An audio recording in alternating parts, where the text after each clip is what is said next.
Welcome to Literary License Podcast Retrospective of Batman, the animated series, and the new adventures of Batman and Robin, where we explore 4 episodes from the classic 90s television show.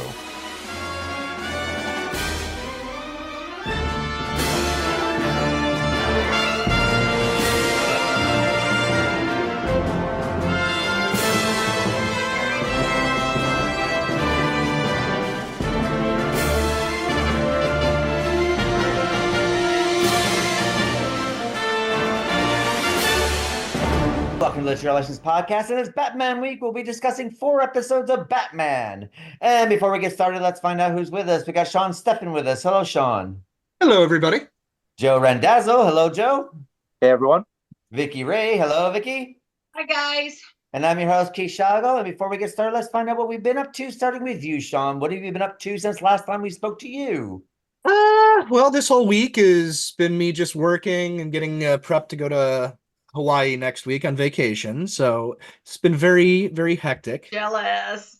Oh, God. There's a light at the end of the tunnel. I'm looking forward to it. It's always good to have something to look forward to. I don't hula, but I will be making a lot of mixed umbrella drinks and laying on the beach wherever I can find a spot. Just make sure you get laid as soon as you get off the plane. They make sure of that. You get laid the second you get off. It's a welcome to the island. But he'll also text me and I'll be like, "You're in fucking paradise. Why are you texting me? Go have fun." Well, here's the thing. It's a 5-hour difference, and I know if it's at 9 o'clock at night, you're one of the few people I know that'll be up, so I can text you. That's what I do when I'm traveling. I always fuck with who I know is up. Yeah, exactly. You seem to forget there's a difference of 5 hours. My day Either that or you're on the other begins when side of yours the world. ends. You Yeah, up? I know. You up? Well, the question basically is, will you be wearing a Speedo like some of those businessmen? No, I have enough respect I for don't even myself think and if society. you got a body for it. Please don't. No, God, no, I have no No, ass. I I'll be love wearing my boxer board shorts. Guys look so cute in the boxer short thingy doos and everything. I have my board, like my those surfer board Speedos. shorts. They I'm good. They have always been heinous since the dawn of And time. wear a good pair of sunglasses because there's going to be a lot of white bodies and you might get snow blindness. I do have my He's polarized. one of the white bodies. The one I am Yes, a white. pale Look at pale him. See motherfucker. how pale he is? God, no, I am translucent. No, the Better hit a there's tannin better. You're gonna burn, son. nah, as a baby steps. I use SPF 100 and then I work my way down. By the time I'm ready, I'm good to go.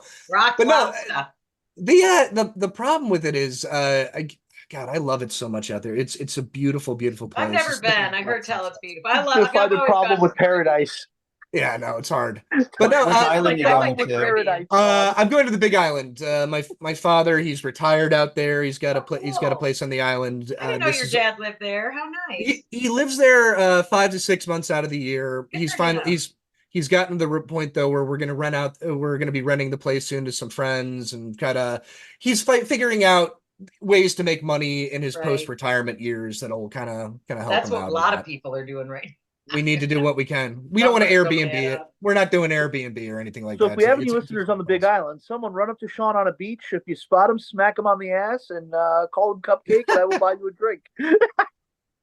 Yeah, sexually harass me on the beach and Joe will buy you a drink. There you go. Other than that, I saw a movie earlier this week that I believe my exact quote was, "I want to punch this movie." It was called The Dark Backward. It's on Tubi. I discovered this movie through Red Letter Media.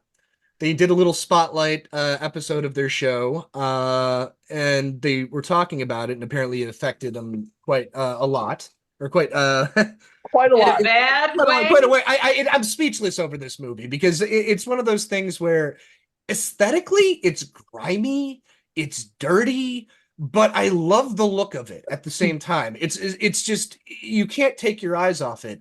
But it is What is the it most like good is it like the Golden Glove kind of I feel like I need a shower kind of movie? Yeah. Or yeah. one of those. The performances, I wanted to hit every single person in this movie. I wanted to punch them repeatedly in the face because I was so irritated by everybody in this movie. You have the premise of the movie is simple. You have a loser character played by Jed Nelson. Yeah. Jed Nelson. Keep in mind, this is a couple years removed from like the Breakfast Club. These maybe like 5 or 6 years after the Breakfast Club. He still has that Brat Pack fame. He plays I equated him to Jerry Lewis. He has like a Jerry Lewis kind of loser Vibe. quality to him. Yeah. He's a stand-up comic, much in the same way that Joaquin Phoenix was I haven't as the seen him Joker. else in anything as of late, really. He's a loser stand-up comic. He can't do his jokes. He has no real drive to do anything, but he has a friend played by Bill Paxton. I can't explain. Joe, how would you explain this performance by Bill Paxton? Manic? Well, he's wearing an accordion the whole time. Yes, he's playing. He's constantly playing an accordion. He's got it around his Okay, around his weird chest. dynamic. He's playing. He kind of reminded me a little bit of his used car character in True Lies, only cranked up to 60 and put him and make him like a guy who he's eating garbage, like he's eating 100-day-old chicken with like maggots growing out of it. My toes is still he good. Finds a corpse Like, he finds a corpse in a dump. Yes, a naked woman's corpse in a dump, and starts licking her breasts. Sounds like what sounds like that movie almost that we did. It's just one. Not at all. It's just one quick scene. That just one like, thing. Oh, what the fuck? It's one of those things. It's just like, oh, it has like a. Oh, I'm gonna watch it just because I want to see him find a dead body in the dump. Did this come out? Did this come out at the same time that Bill Paxton was kind of doing these really weird roles? All of a sudden, He did do a lot. How old it was was this movie? In 1991, I want to say. The only footage that we've been able to find of them talking about it outside of anything, there was a brief clip of the Howard Stern show when he was doing the Channel 9 WOR show, right? And they did like a 3-minute clip where he went on with Bill Paxton, and they talked about it for literally maybe 20 seconds, and he gave pretty much a plot summary where he plays a stand-up comic who one day starts having a growth on his back. And that growth turns into an arm. So he has a full-grown arm growing out of his back. And Wayne Newton, I forgot about I buried the lead. I buried the lead. I forgot about it. Wayne Newton plays a weird motherfucker.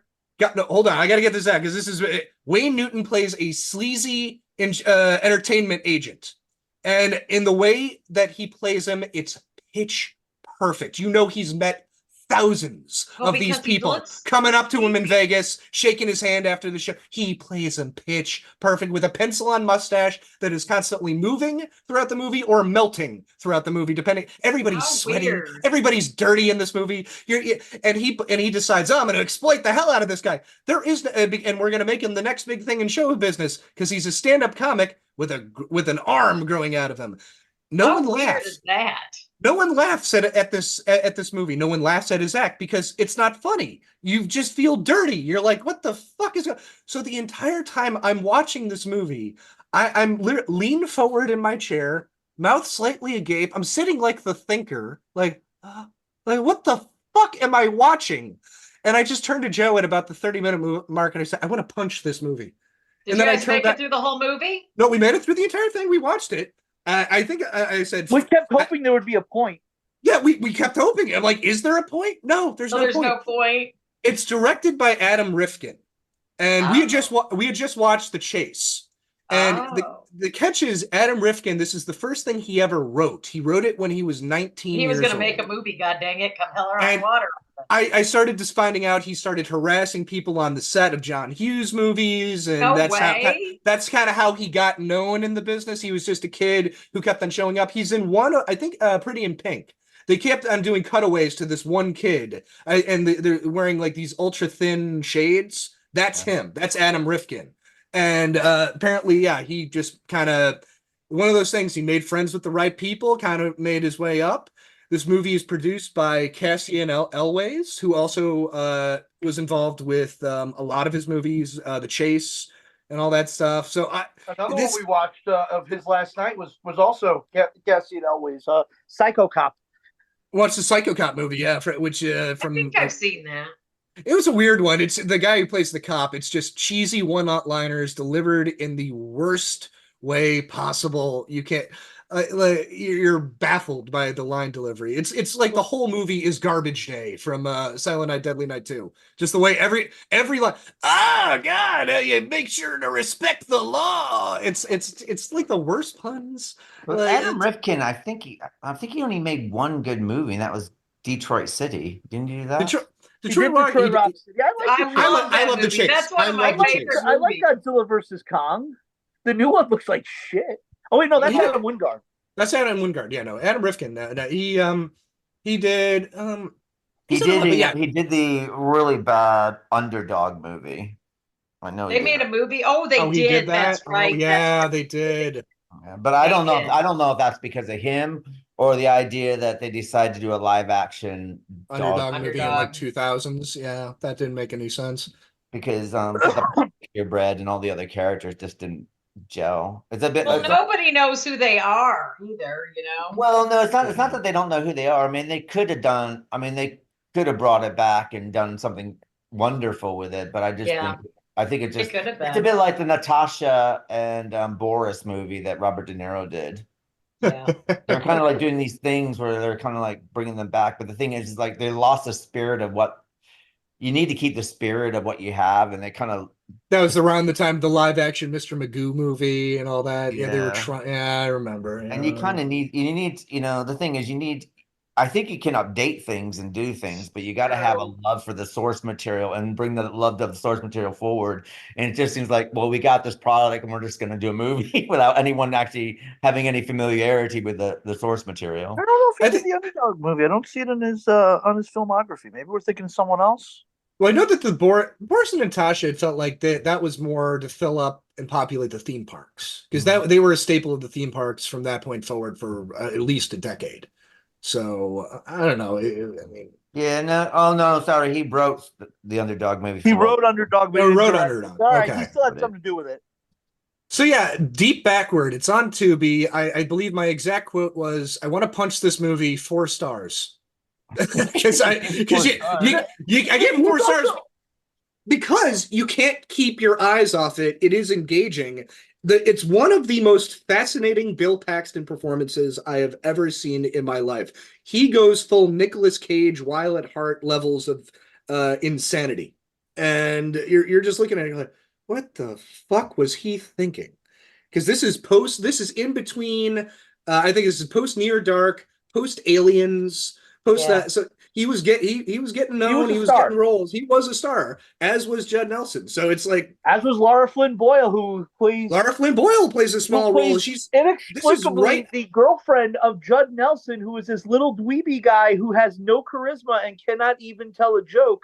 Yet he's able to pull Lara Flynn Boyle, which makes no sense whatsoever. Yeah, it's yeah. So yeah, Deep Backward, check it out. Like, I'm not saying in real life Judd Nelson couldn't pull Lara Flynn Boyle, but Judd Nelson's character in this movie is this dweeby guy with absolutely no charisma, no personality, cannot even tell a joke properly, but he's able to get Lara Flynn Boyle's character to date him. He's able to get the most beautiful woman in the town somehow. Yeah. I mean, if you look at your cast of characters so far that you mentioned, there are people like kind of on the downside of their career, except for Bill Paxton, who's just about to hit it with like Tombstone, and I mean, he did Aliens beforehand, but he was just a subsidiary character. But then he was kind of like come up from this. So I would say Wayne Newton was probably about a year or two removed from his role in. I mean, he's always going to be a star, but I want to say he was about a year or two removed from his role in James Bond in License to Kill. Yeah, or something like that. So he was getting put more and more. Wayne Newton is famous for being Wayne Newton. Wayne Newton. Yeah, well, he's probably not a sleazeball, but he just looks like one. They always have him in these smarmy, sleazy, nasty, misogynistic kind of, situations, no matter what. Where he's just him in Vegas Vacation doesn't help matters much either. Vegas Vacation is one of his finest roles. I don't care what anyone says. I made pasta. Oh God, he's fantastic in this fucking movie. He's such a slime ball. He's like I said, he's a perfect slime ball sleazy agent in this. He's a slime ball. He just does it perfect. No one hits it like he does. Yeah, but I mean, with his new face surgery, he looks even more slimy now. So. Oh God, please tell me he did not. I think people are so deformed after a while.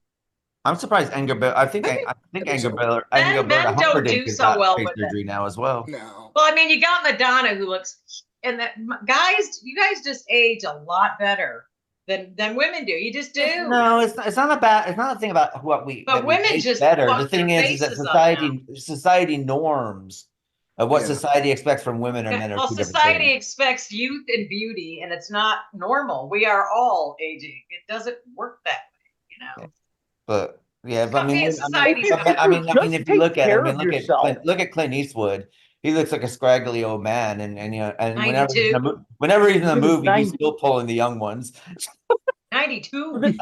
The thing is, like, if you look at like Sophia Loren, Raquel Welch, Elvira, you can just take care of yourself and not You're gonna have all that wrinkles plastic- and sags. not and have stuff. all that surgery, and you'd be fine, I think. But I've look, just seen so many women. But you guys also remember that the people that you just mentioned are people who are quite olive skinned people, and olive skinned people do age differently than pale blonde people. Mediterranean people usually age a little Because better. the more melatonin that you have, the better you're better. Well, I just see black women that have the most beautiful skin. I mean, they just, some of them are just gorgeous skin, and then they don't age like we do. They just don't. And I say this because my secretaries have told me this, and they're all two of them are from Nigeria, and the other two are Afro Caribbean, and they said because black doesn't crack, and that's what they say. There you go. that's an old joke. So, and this is what they say about themselves. So I think it's okay to say it without offending anyone. Oh, you can offend anybody by saying gesundheit. So it doesn't matter anymore. So what about yourself, Joe? What have you been up to? Went to see Bullet last night as it was playing at a theater nearby. First time I've seen it in like 20 plus years.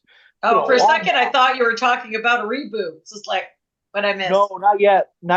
That's still being filmed, I think. They haven't filmed it, but it's going to go into production this year. Steven Bullet, Spielberg, not Bullet Train, right? No, not Bullet. Steven Spielberg, Bradley Cooper, Bullet, and Steve McQueen. Okay, fuck all that. We're talking about Peter Yates, and we're talking about Steve McQueen, we're talking about Robert Vaughn. Fuck all of that. Fuck Bullet Train. Fuck the remake. Fuck all of that. We're talking about Steve fucking McQueen. We don't need to mention any of that shit. None of that shit exists. Oh, so you're a fan. But it does exist. Why are we talking about all that garbage when we just saw Robert Vaughn and Robert Duvall and Jacqueline Bisset and Steve McQueen on screen and Robert Vaughn? That is the fucking movie I'm talking about. All the other nonsense can go away. The remake's probably going to suck. Probably. Very likely going to suck. But yeah, it was great to finally see it on the big screen. That fucking chase, man. Just the engine roaring. Everybody in the theater was silent for that chase scene, which was really, and it was a packed theater too. It was packed house. All you really? hear That's engine good to roaring. I mean, we were the only people there under 75, but. Well, they've got a theater. Well, Keith is close to it. It's called the Angelica down here, and they're always showing all the old films and stuff. Usually, it's a great place. I love the Angelica Theater. I'm actually going there tomorrow to see the new Peter Dinklage, Shirley MacLaine movie. I know there wasn't. Okay. But yeah, Angelica. It's really nice. This was just so cool because we were talking about a movie that came out 15 years before I was born. Right. So to be able to finally see it on the big screen, to hear the engine roaring all around me as I'm just watching that amazing chase through the streets of San Francisco, just one of the it is one of the best chase scenes ever, besides Raiders of the Lost Ark. It is. I mean, the French Connection. Yeah, the French Connection. French Connection. Yeah. There's been a lot of great ones. The French Connection, both the car chase and the movie itself, I think, are better. But seeing this one on the big screen was just. What was he driving? I can't remember. A Mustang, a '68 was Mustang. It a Mustang? Yeah. There was a lot of like chase movies around that time, like Dirty Larry, Crazy. Lots of cop movies. Well, those came after this. Yeah. And if you really want to see some great car chases, check out some of Umberto Lenzi's crime thrillers in the '70s. Like he's put out some good stuff. It's all cheesy, but it's pretty good. I mean, plot-wise, these are your basic cop stories, but all the chases through the streets of Italy are just amazing. Mm-hmm. Why are people bothering me when they know I'm on a podcast? Do not disturb. I should do that actually. I'll do that after I'm done talking here. But yeah, just seeing it on the big screen. The funny thing also is watching it now and seeing so many movies since, like back in 1997, 98, whenever it was I last saw it, I didn't have the context for how much it changed movies until now. When I look back, and one of the first things that stuck out, and as soon as Sean and I walked out of the theater, we were like, "Oh my god!" The ending of that, Michael Mann's Heat, is definitely was inspired by this movie as well. And I'm sure William Friedkin will probably say this inspired him as well, because with the French Connection, and even the car chase scene, he had to kind of jam into Jade because I guess they wanted a car chase in there because it didn't really fit as well. But also Michael Bay in The Rock.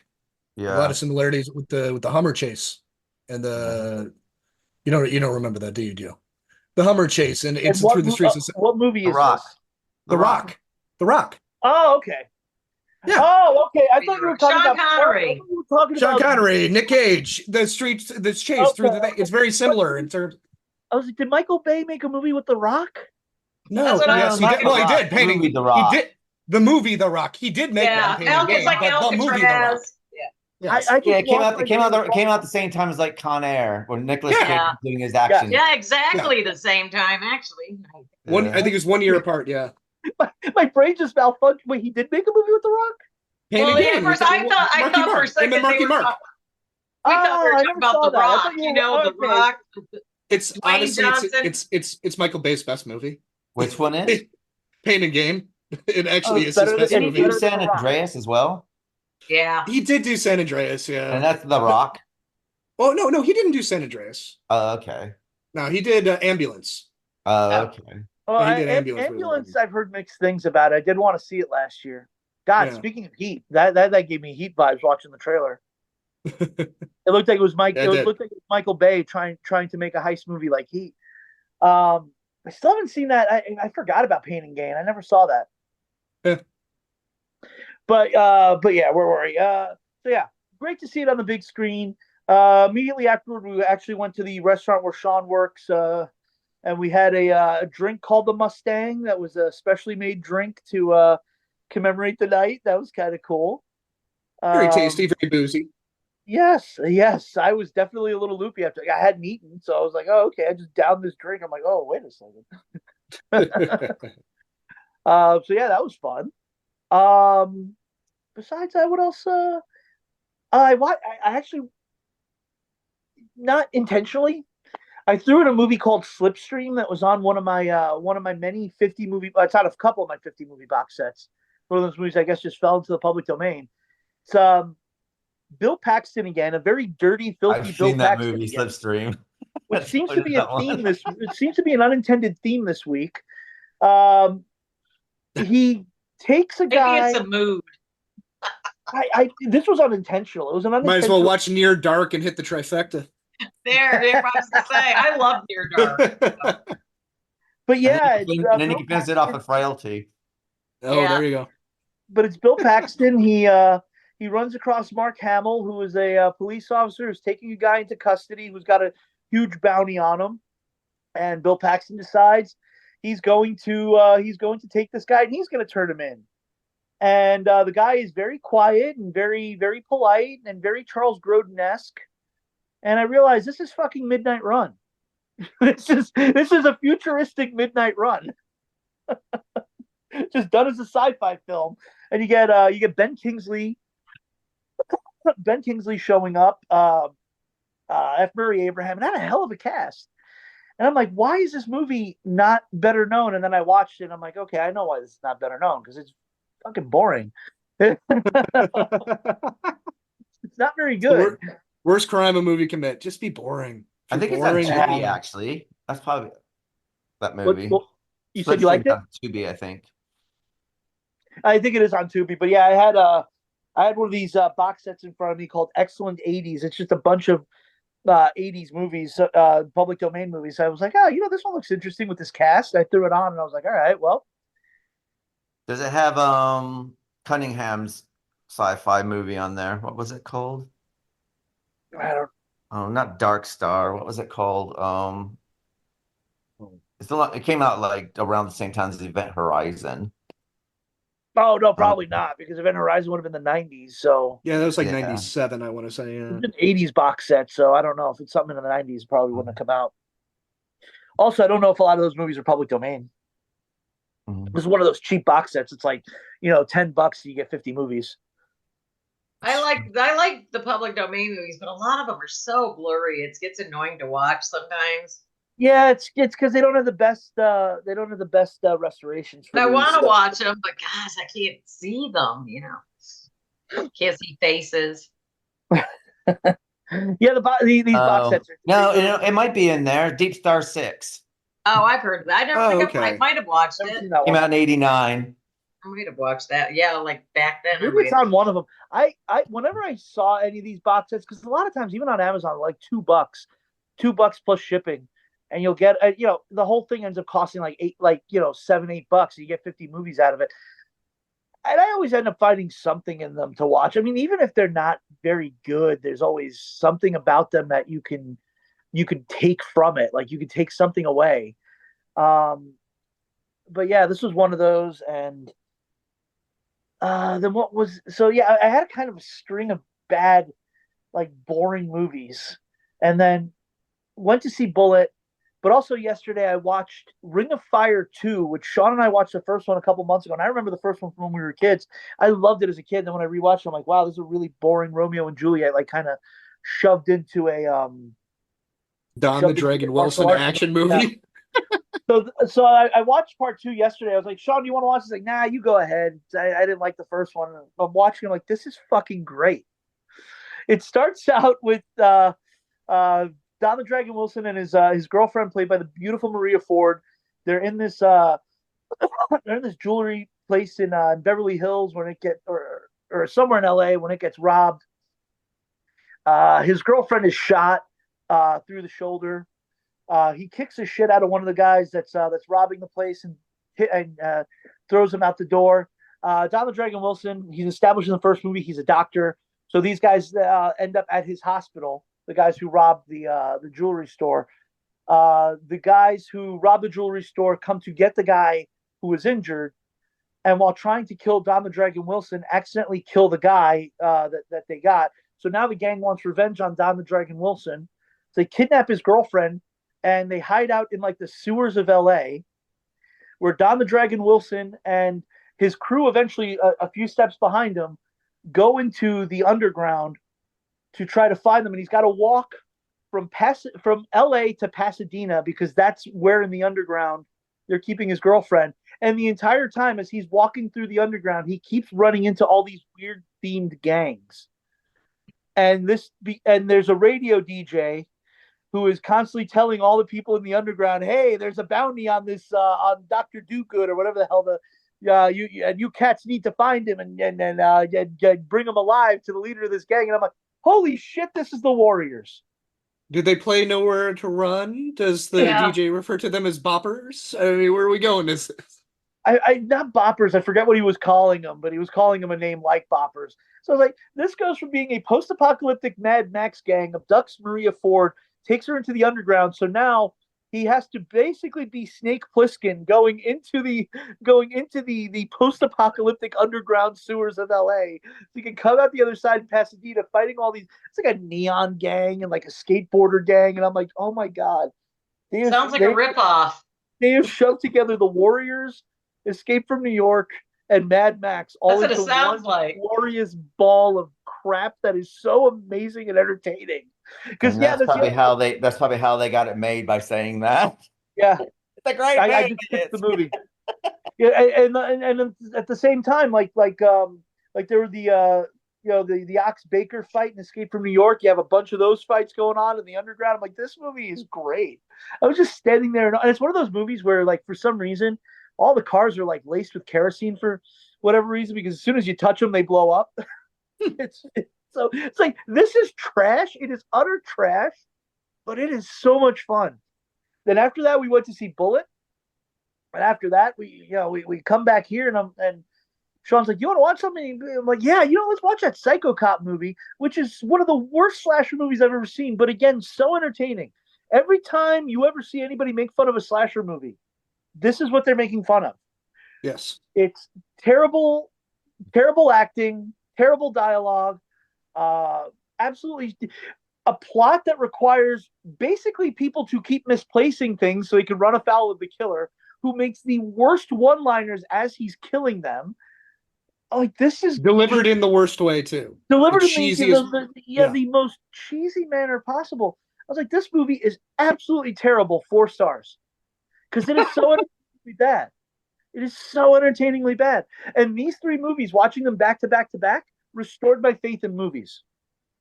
And to tie it all around, the sequel to Psycho Cop is directed by Adam Rifkin, who did. Which Sean is like, I'm looking forward to that one. Yeah, let's do Psycho Cop. I'll watch that one. Yeah, absolutely. Julie Strain is in it, who would never be in a bad movie, ever. Jesus. Rest in peace, Julie. Rest in peace, Julie. That's it for me. I've done nothing this week. It's been glorious. What about yourself, Vix? What have you been up to? I have not been up to jack for weeks. I've got some weird affliction that they cannot figure out, but I've been like couch bound mostly for a week and a half. Ever since you left my house, actually, it got worse. It's all your fault. No, I'm just kidding. I got some weird thing going on, sinuses, or I don't know what. Anyway, but I've been home a lot. But I started binging Twin Peaks. I've got through the first 2 seasons. Yes! I got up to episode 8 last night, and that was like a brief Eraserhead. I told you, episode 8 of season 3 is a mind fuck. Oh my Yes. God! I just don't have near enough ganja for the whole season 3. The I've birth got like of evil. Yeah. I just love Agent Cooper. I mean, was it McClanahan? I always screw up his name. Did I say his name? Tom McLaughlin. McLaughlin. Tom Okay, yeah. McLaughlin. I just love him. I mean, he is like so good in this, but he just walks around and standing there stupid most of season 3. Hey, You know, Dougie, he's not saying anything. Characters. Huh? He's playing 3 very different characters. I know, Yeah. and it's not, but he's so good at it. And I mean, he got blacker eyes as Bob. I think, yeah, They might, I think so. yeah, I Did think, they yeah. give him blacker eyes to make him scarier looking as Bob or whatever? Yeah. But Yeah, oh I my can God, see and I'm that. trying to figure out, I got to the part with the little ball with Laura Palmer and they kiss it and it goes away. Does she go to heaven? Is that what it is? I'm like, what the fuck is happening? We're not going to tell you anything. We're going to wait for you to watch this. Yeah, Yeah, yeah. Episode 8. So yeah, you've got. And then I watched Fire Walk with Me, and I was like, the whole thing. It's just like, it was so fucking sad. And I warned you before that. I was like, Fire Walk with Me is going to make you cry. I would definitely Breaks watch. you, yeah. I would watch the first 2 seasons before I'd watch Fire Walk with Me. Well, because that- Fire you Walk have to. with Me will ruin it for you.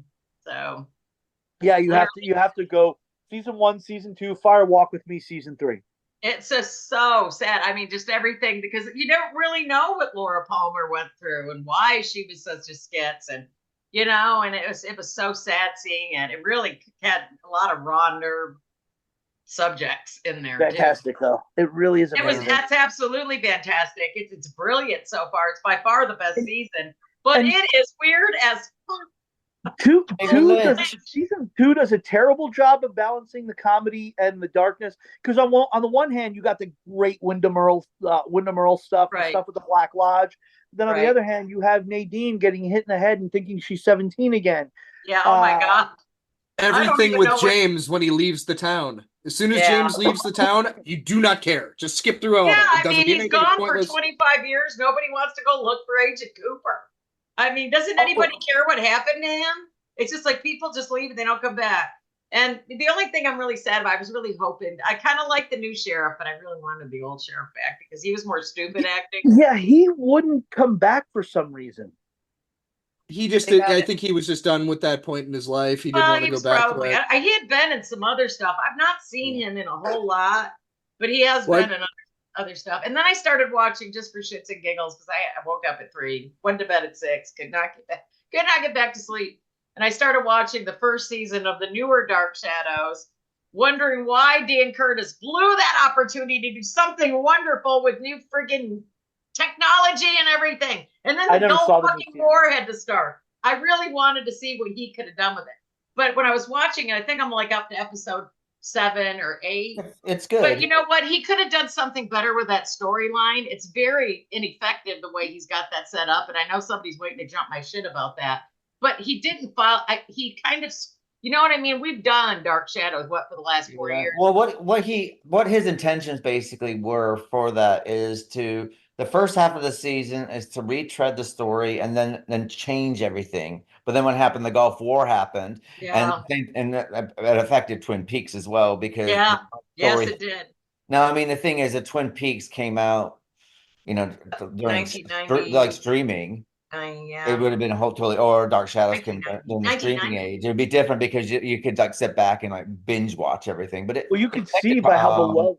but it Twin affected Peaks. Twin Peaks really badly. The whole. But it was so good though, like just to see all of these actors, the ones they did get back 25 years later, and they're still just as fucking weird as they were 25 years ago. Not much has changed except, life situations. Well, I like the new cast as well. I mean, Ben Cross is Barnabas, and God, yeah. Barbara Steele is Julia Hoffman. Barbara Steele is just fantastic, and it's a shame that we couldn't get another season out. I would have liked to see. I don't think he wanted to do it though, if I remember correctly. He did not want to do it. No, that's not the reason. What happened basically is that the Gulf War happened, so it got preempted. Yeah, and then but he never came back. Gulf War was like two months of taking away Nonstop. everything. Yeah. So basically, what happens then when the shows came back, no one could catch up with the thread. Everyone forgot what they watched before, and that's. But what I mean, they cut out. They didn't start like I would have liked to. I would like to see what he could have done with, like, say, the Phoenix line with new technology. I would have loved to have seen that. I thought Ben Cross was a great Barnabas, perfect choice at that time for Barnabas, and and Joseph Gordon-Levitt in his first acting role. So, yeah, and he does Trask and stuff. Yeah. But the thing is I mean, if you look at the viewing figures before the Gulf War, Dark Shadows was like in the top 10. It would have been. It would have been great. After the Gulf War, it just went. Same thing. He just didn't have any. I don't think he had the ambition to do. I really think he wanted to do movies. Tell you the truth, from what I've read, I think he got kind of pushed into it. It has to do with the viewing figures. ABC canceled it because the viewing figures weren't there after the Gulf War. Yeah. Yeah.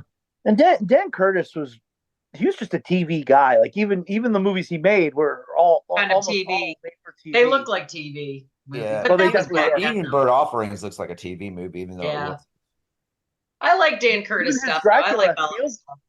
Even his Dracula with Jack Palance feels like a TV movie. Yeah, kind of. It's got that vibe. It does. But I loved his versions of Dracula, his version of Jekyll and Hyde, his version of Frankenstein. Oh, I did watch something really abysmally bad. It was Bram Stoker's Mummy. Wow. That's you guys haven't seen that. Get on Tubi and watch Bram Stoker's Mummy and tell me if you guys don't fall asleep. I just want somebody else to feel the pain. Well, the worst thing, I reviewed it last year. Well, the thing about Bram Stoker's Mummy, it is almost word for word for the novel because the book is really bad as well. I've never read it. I don't want to now. I thought about it. Bram Stoker did one book like Mary Shelley. And that's I remember what the title of the book was. Hang on, I'm gonna look up what the title was. Dracula was Bram Stoker. Biggie, no, I mean the title of the Mummy book, because I do not remember what the title. Well, I don't think is. Who did Lair the White Worm? Who did that? Ken Russell. Okay. Yeah, but that's based on a Bram Stoker short story. Oh, see, I thought I didn't know that. I just thought he had something to do with it though, for some reason. Yeah, just that Ken Russell turned it into one of his Ken Russell films. So a Ken Russell film. Lair of the White Worm is freaking great. I just watched it a couple weeks ago. Especially when she's walking. I mean, she's sexy. I can't remember the actress's name now. Amanda Donahoe. Oh God, how do you remember these things? You guys got better memories than I do. Well, Amanda Donahoe was sexy. She's one of those people that should have been. Was that the 30s White Worm you're talking about, or a new one? No, the Lair of the White Worm is a Ken Russell 1989. Film out in the 88, 89. Okay. Well, I know there was one in the 30s. Oh, it was a Bela Lugosi film, I believe, that I'd watched. Not a Lair of the White Worm. Yeah. Not the White Worm, but wait, I'm thinking based on the Jewel of Seven Stars. That's what it was based on. Okay. That was Not Bram Blair Stoker's or the mom. White Worm. Yeah. What wasn't that movie? Oh my God, with Bela Lugosi. It wasn't. Oh, that's gonna bug the crap out of me. The Conquering Worm's Vincent Price. That's it. No, that's not. So that turned into Witchfinder's General. Yeah. Which I watched the other day ago too. I have been just. I'm so sick of TV. Are you talking about Boris Karloff? Boris Karloff was in The Mummy. Bela Lugosi. Oh my God, I know you guys know. I don't remember. But other than that, I haven't really done a whole lot. Just gonna try to catch up on stuff and got gardening to do. I was gonna do yesterday. I was gonna try to get out there, and then it rained. And then Scott did take off. He took off with it again today with my bags of dirt. So I couldn't have done nothing, even if the sun did come out. But other than that, not much. You're going to the Angelica Theater tomorrow, you said. Yeah, I'm going to the I'm Angelica gonna go see Theater Dune this weekend. I'm going to go see what's it called, American Dream with Peter Dinklage and Shirley MacLaine. That's new, right? Yep, just come out. And then I haven't seen any trailers on but that. I watched, Poor Things is on Hulu now, so I'm finally going to check that out soon. I saw Clarice, the new TV series Clarice. Good. It's kind of wait. We watched that before I forget. I haven't finished the last episode. I have to give you my passwords. We were watching on Hulu. What was that about? Capote. Oh yeah, Truman Capote. The Capote show. That series about Truman Capote. It's excellent. What is it on Hulu? What's it called again? Truman and the Swans. Yeah. Oh my God. It's American Crime Story. It's from the American Horror Not the Crime Story one, but it's from the same people. That's the feud part of it. You know, when they did Joan and Batten and. Okay. Oh my God, it's so funny. Me and Keith were laughing our asses off first 6 episodes we watched. Yeah. It's really I'm good. watching Shogun on Hulu. That one is fantastic. I cannot recommend that enough. Oh, the new one, the new miniseries just came out. It's with Hiroyuki Sanada and I forget. Yeah, it's brand new ones. 3 of the, I think it's only 4 episodes. The last one, or the newest one, or the final one actually, is coming up on Monday. I hate getting into shit that only has 1 season. It's just like fucking every time. No, it's like a movie. It's like a 4-hour movie. It's a movie, not a series. Because not a series. It's a mini series. It's just a series. Okay. Oh, it's a mini series. Okay. It's a mini series. Yeah. When people don't finish, it's a mini series events. I don't know what the fuck they call them with the streaming world Good, nowadays. because nobody knows how to make a long form series actually fucking decent anymore. 4 to 6 and out. Give me 4 to 6 and out. You don't need anything more. Just give me 4 to 6. Yeah, I don't want to hear about a story. I think I don't want a season 2 of anything anymore. I think you'll be pleasantly surprised with Clarice, which is a continuation of Silence of the Lambs. That's what I was going to ask you. That was on CB. I watched it when it aired initially. I'm quite enjoying it. Is it good? It was weird for me. I didn't like it because they are not legally allowed to mention the name Hannibal Lecter.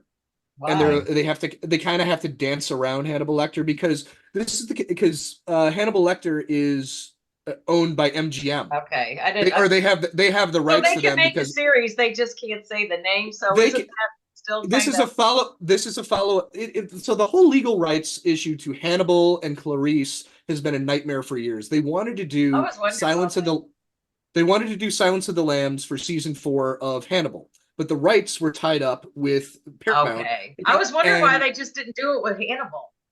And they did the Clarice show to kind of fuck them and say, no, we're doing a Clarice show. Okay, you're not gonna gotcha. And they kind of blocked them in doing so. So we got the Clarice show, which alienated all the Hannibal fans because, all right, you're continuing the story of Clarice, but you can't legally mention the name Hannibal. It's like the cannibal therapist who you had that event with a year ago. That's the way it was addressed in the pilot episode. Well, I guess that's one way to say it.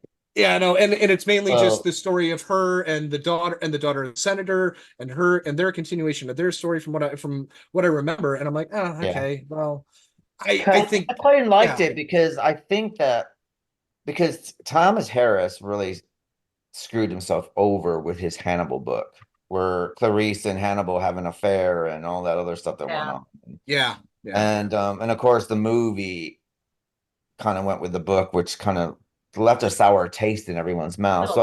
So I was thinking so for me, I thought, okay, this is actually a good way to carry on Clarice's story without having to touch on that mess situation. Yeah. You know, because at the same time, I mean, the whole Hannibal thing is a prequel anyway. The Hannibal TV series is a prequel. Because Clarice is not even, I mean, she doesn't even come into it till that's before Red Dragon and everything that comes up I was going later. to say the final season finally touches on the Tooth Fairy and Francis Dollarhide, and then they end up wrap up the show. But So and we do, you know, so they, you know, they start kind of going into her direction by the end of that series. But then of course Brian Fuller got canceled, and Brian Fuller kind of, this is like they do with I mean, Brian Fuller is quite an interesting character because every single show that he's done that I've seen, I've loved, but for some reason it doesn't get the viewing figures for whatever reason, whether it's Wonder Falls or Dead Like Me or his next I one is love Friday the Dead Like 13th. Me. God, So I mean, which we'll is see if that another one works. that's got a huge rights issue. Yeah, But Friday apparently, 13th. No, that's actually been sorted now. That's all gone to court. It's all sorted, and apparently they have worked out something. So this is going to be an origin story for Elijah and Pamela Voorhees. I think Elijah is the name of the father in canon. Elijah and Pamela Voorhees are going to go into their backstory, maybe deal because it was touched in the comics, and they tried to insert Ash and the Necronomicon in there. Oh, please don't. Trying to no, not Ash, but they wanted to make it so that Pamela, after Jason died, Pamela started dealing in the occult to try to bring back Jason, and that's the reason why Jason lived in the woods, and that was, and they were trying to tie it all together. Oh, so we got an Stop trying to explanation make him about relatable. how he I survived. don't know. Well, that's the thing. I don't know if that's what's going to happen. I don't know. It's Brian Fuller. To be honest, so do this. I think it's going to be this? brilliant personally because it's Brian Fuller. I think it'll be brilliant. It's Brian Fuller. They could go. To be honest, everyone was saying this about Hannibal, and Hannibal was one of the best TV shows out there. The fact that it got canceled pissed me off so much. I love that show. That Michael Pitt canceled it. That Michael Pitt scene where he's cutting off his face, and they put that on NBC at 9:00. What the fuck? That was one of the roughest things I have ever seen on network TV. Cutting his own face off and feeding it to his dog. That show was brutal. So I love that. And it had the most beautiful crime scenes ever. Oh, gorgeous. Absolutely breathtakingly gorgeous. So, I mean, yeah. I'm looking forward to Friday the 13th. It will be beautiful, beautiful violence. And it'll be a lot of fun to watch, I think. Another thing I watched you got Tubi. What? You did Pushing Daisies too, didn't you? Yeah, Pushing Daisies. Pushing Daisies, yeah. The new Star Trek. Okay, yep, you're right. As well. I'm not. So what are you going to see tomorrow, Keith? You're going to go see what? American. Oh, I forgot the name of it now. But it's not American fiction. It's American. The Shirley MacLaine Peter Dinklage movie. Peter Dinklage movie. Yes. Peter Dinklage. Yeah. Yeah. So I'm going to go see that. Though I had a long time ago, I saw this fantastic documentary about William Castle, and I found it on Tubi this week, so I was very happy. Which one was it? Spine Tingler. I still got to watch that. I'm glad you said something. I keep forgetting. I love William Castle. Mm-hmm. Because of William Castle, I learned of the Whistler movies and the Crime Doctor movies, and I just that's how my brain functions. I just go, okay, I like William Castle movies. Oh, he directed 3 movies in this series. Let me go watch that. I watched the whole series of both, and I enjoyed both series. So yeah, anything William Castle, I am totally down for. And then I watched I couldn't find Macabre in English, so I watched it in Spanish, so that was okay.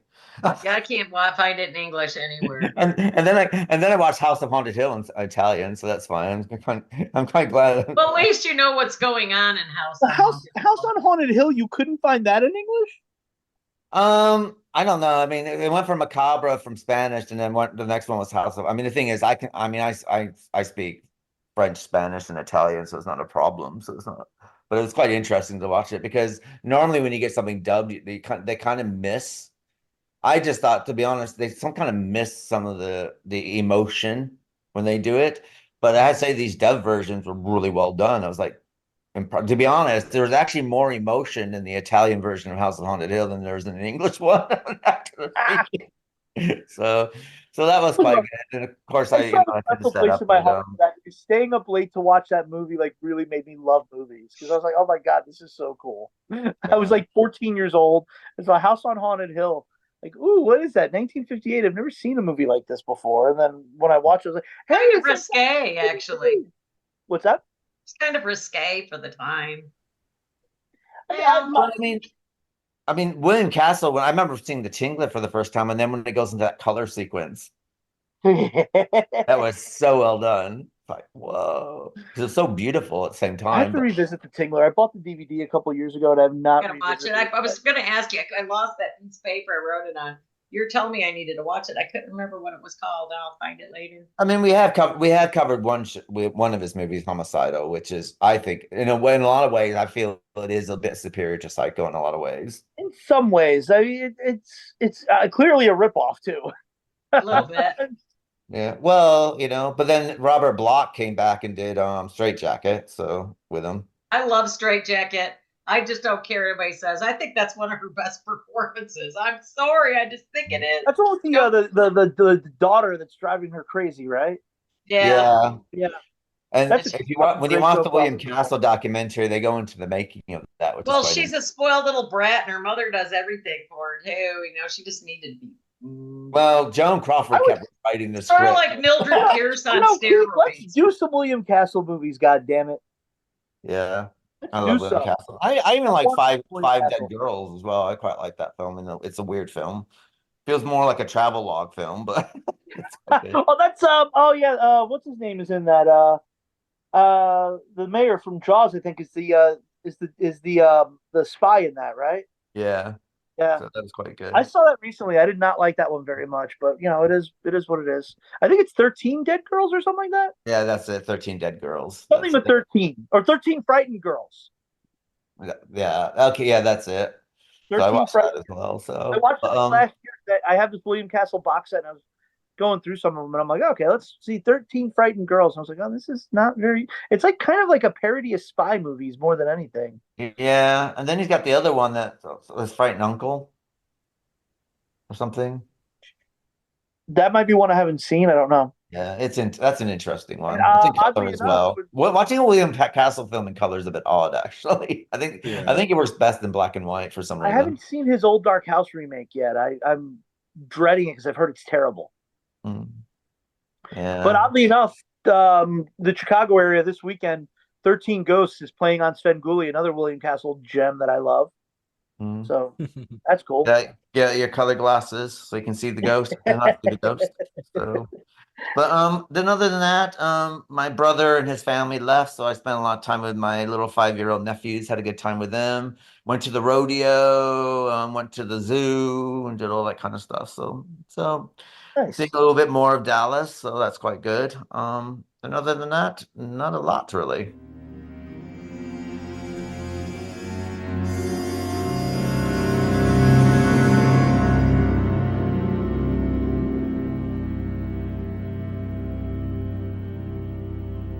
But so on that note, that brings us to Batman the Animated Series. Our first episode is 2 Out of Joint. The Clock King returns to carry out a vendetta against Mayor Hill. This time, the clock-mad criminal hopes to murder Hill with the help of a stolen invention that allows him to wrap time and travel at super speed. Securing another device from its creator, Batman and Robin take on the Clock King in a furious high-speed battle for the mayor's life. So, Joe, what are your thoughts on 2 Out of Joint? I'm trying to remember specifically the episode because we did it. We watched it like 4 days ago, the beginning of the week. The Clock King has a time travel device that can slow and speed up some. Yeah, he's able to slow everything down to a crawl. There's like the little blue, everything like turns blue around him. Yeah, I remember it now. It kind of felt like they were dipping a little bit into the Flash's Speed Force a little bit with the kinda. Yeah, in terms of how they were doing things. There's a lot of missed opportunities. Like he walks by that guy with the fan, and he's like eating a sandwich, and he doesn't fuck with him, and I'm like, you could have totally fucked with him.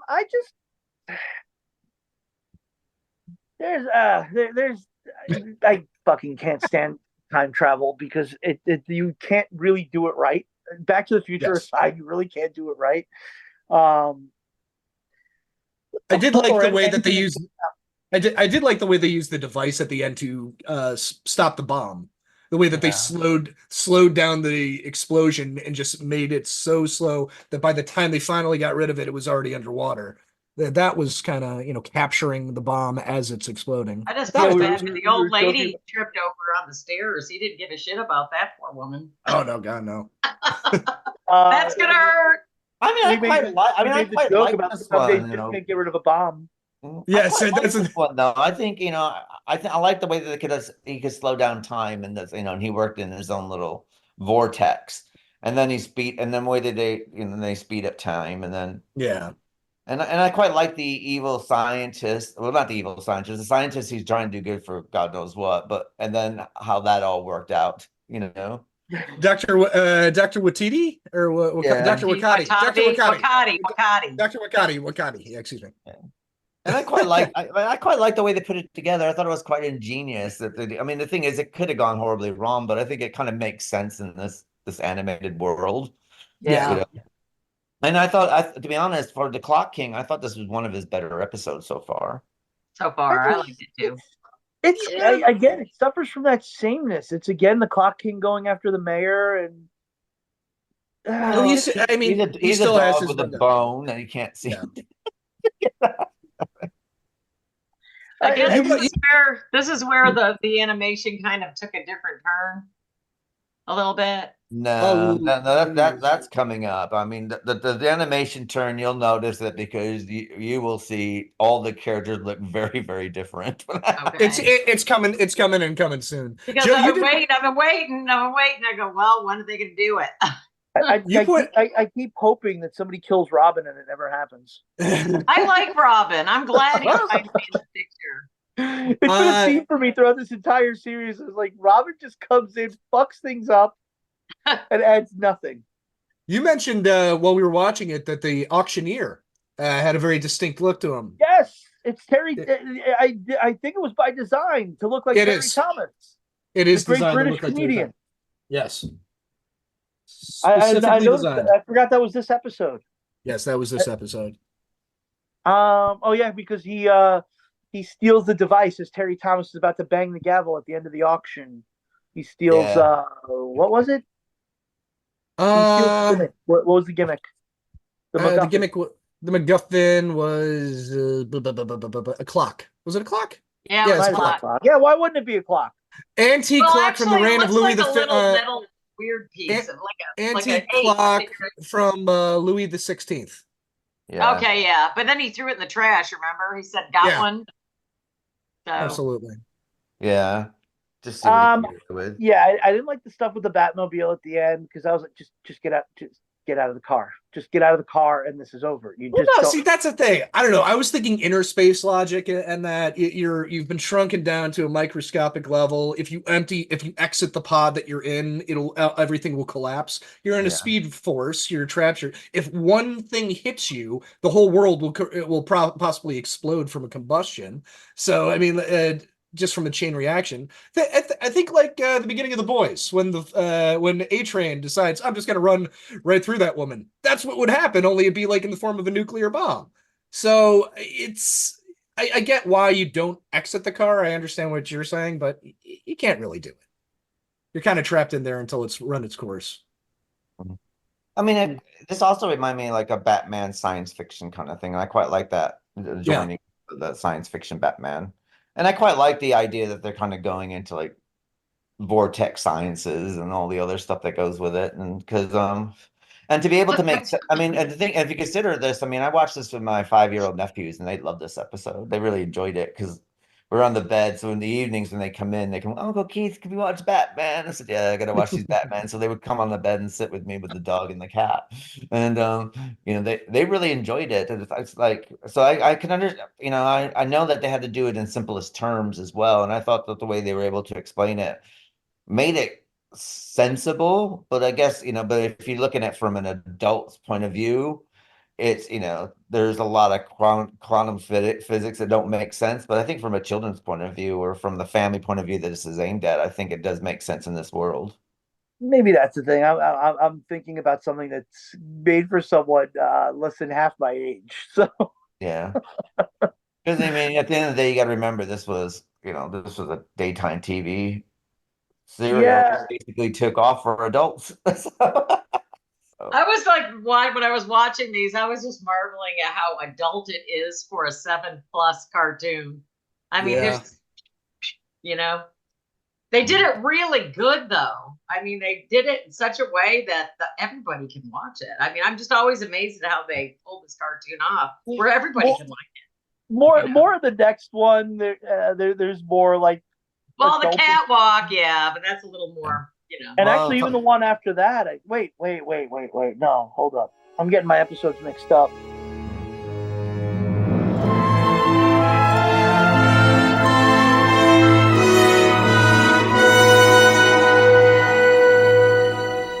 Which is the one that the next episode is Catwalk, which is anxious to take on her old ways as Catwoman. Selena Kyle joins forces with the ventriloquist and Scarface to humiliate socialite Veronica Verlinde. But the real victim is Catwoman herself, who has been secretly set up by Scarface to take the fall for another robbery. Batman has to intercede before the furious feline makes things worse by killing the double-talking ventriloquist. So, Sean, what are your thoughts of Catwalk? I believe this was the one that Joe was about to say. This is a very horny show. This is a very, very horny episode of the show. What's the next one? I think the next one had Bane with the next one's the a horny one. secretary. The next one's a really horny one. Okay. This one though, I mean, whenever you get Selena and Bruce together, you do have this tension. And it's undeniable. And now we add in Veronica Friedland, played by Mary Lou Henner, and she's the socialite, immediately comes up to Bruce while he's on a date with Selena, takes him off of her arm and walks and parades around with Bruce and starts talking, oh, who's this? Who cares? You're with me now, Bruce. You're going to be my arm candy for the night. And I get it. It's a socialite thing to do. You're throwing the party, whatever. It's just one of those things. I'm just like, God, there's a lot of tension going on here, a little bit more than usual. Everybody's flirting with Bruce, and the will they won't they with Catwoman and Batman. It's God, it keeps on going and going and going. But then we add in the wild card in this episode, and that is the appearance of the great Scarface and the ventriloquist. And whenever you add in Scarface, everything elevates. It's immediately going up. So I don't know. The dumber the premise, the better the episode. Yes, that's what the more we're getting into these episodes. I love a good serious two-parter. I love a good character, a good villain origin story. But the stupider this stuff gets, the more fun I'm having. And there's no other way to describe it. The ventriloquist is just a brilliant character. And I didn't realize that initially that he was voiced by George. How do you pronounce his name? Denunza? George Zunda. Dementia? George Zunda. Yeah. I thought you were talking about a disease, dementia. No, not dementia. George. Law and Order, baby. Law and Order. Joe, he watches his sleazy noirs. He's in Basic Instinct. He plays Michael Douglas's partner in that, and he's been in a lot of a great character actor. But yeah, he does the voice of the ventriloquist and Scarface, and he's kind of perfect as him. So yeah, I like this one a lot. Basically, the plot of it is they're trying to steal exotic animals to sell them on the black market. But they're already been taxidermied and everything. Yeah, they've already been taxidermied, so it's like more of a trophy for hunters. I think that's kind of how I interpreted that. That's the way I got it. That's the way. Yeah. So, and naturally, that goes after Catwoman's heart. So, Scarface hires the Catwoman to commit a robbery. And then they blow it up. She gets caught at the same time. They're robbing all these things to sell in the black market, and this one has that great that great scene, where they're on the dinosaur in the museum. So there's a lot about this one that I like. Mainly Scarface. Yeah. But yeah, there's that great sequence where she's the bones of the dinosaur explode, and men are stupid apparently because you see this woman who's the security guard sees this woman who's clearly broken in wearing a mask, so she can't be there for any other reason, and she manages to sucker him in just by being like, You mean the internationally known cat burglar, super villain? Yeah, right he in front helps of me. her. Yeah. She's like, oh, please help me up or something, and he fucking does it. But what would you do if you saw a beautiful Catwoman in front of you saying, "Would you I'm not please saying I help wouldn't me do the up?" same. I'm not saying I would do the same, Why is but that? I just gave myself a thumbs up, I guess. Okay, Yeah, I thought it was That's by happening accident. again. There it's goes happening Joe's again. phone That's how it goes. No, nothing.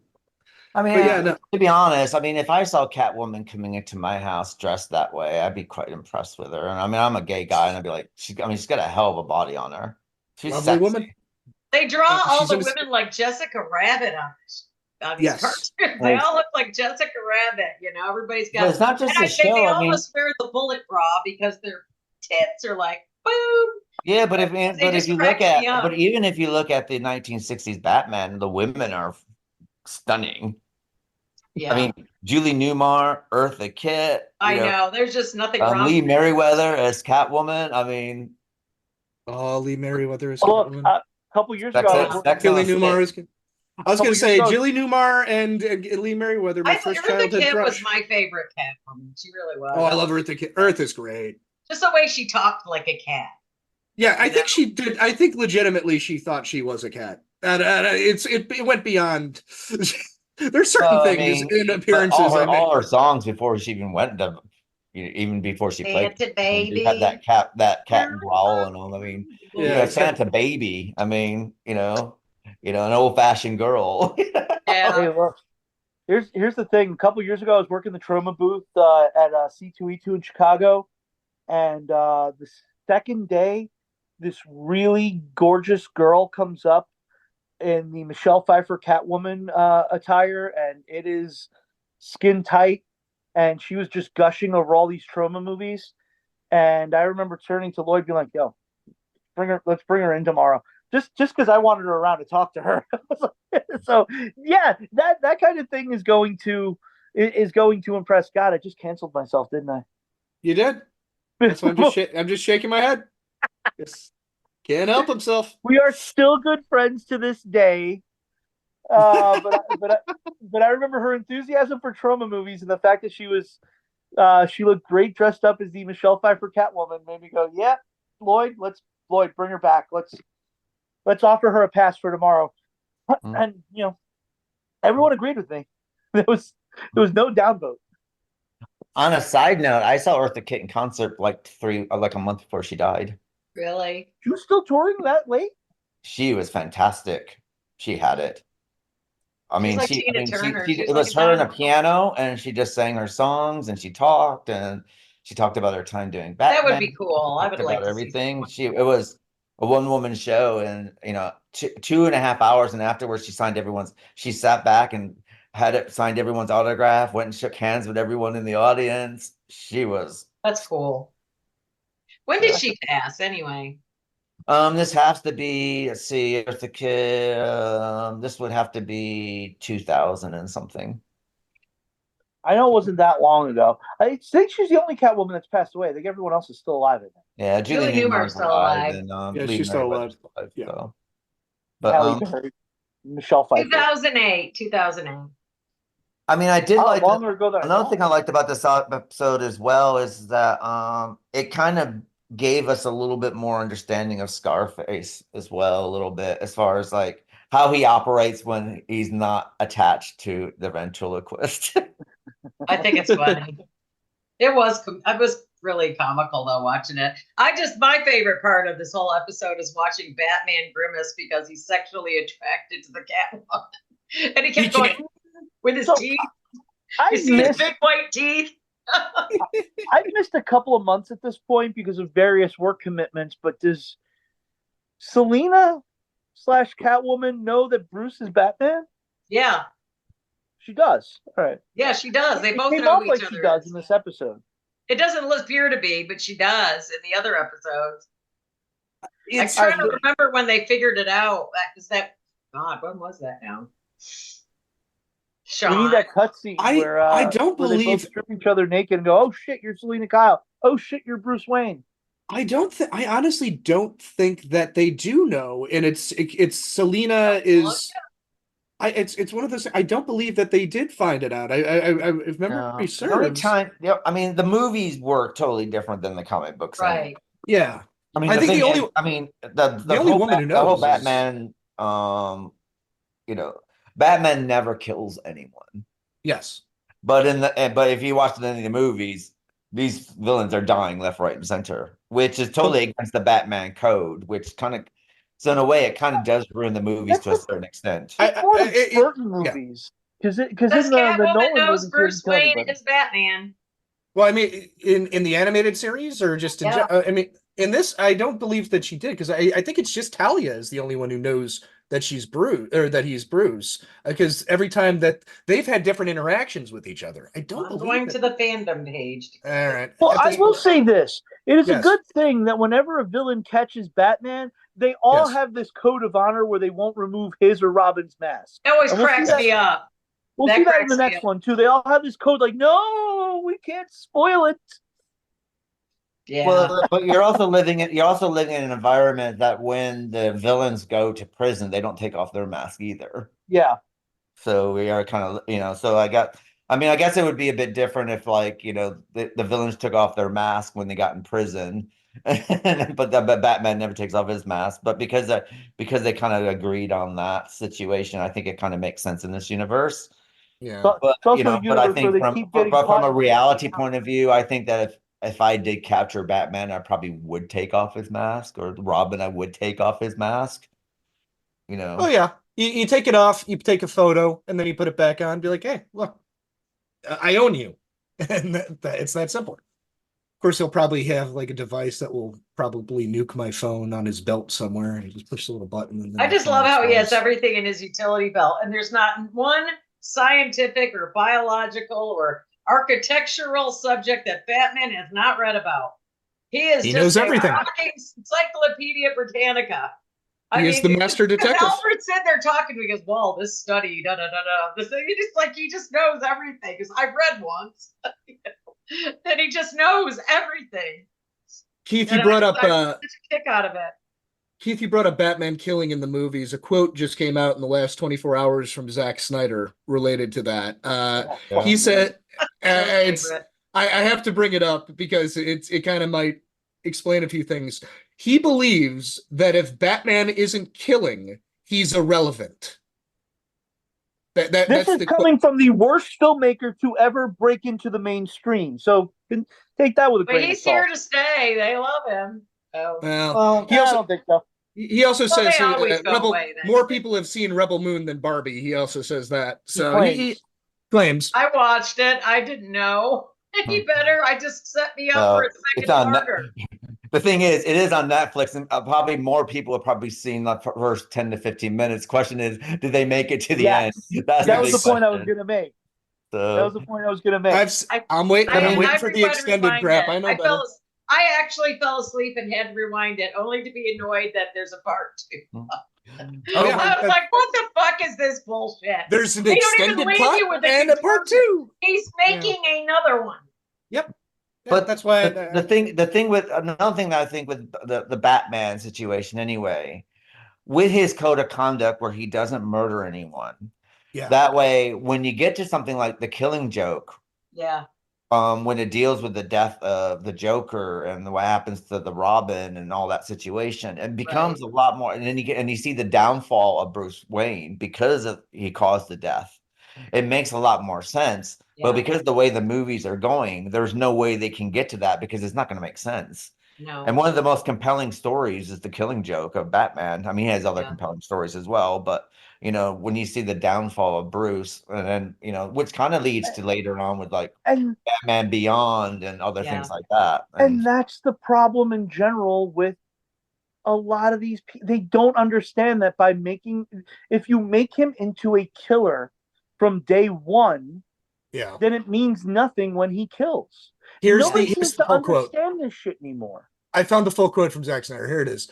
Batman can't kill is canon. And I'm like, okay, the first thing I want to do when you say that is I want to see what happens.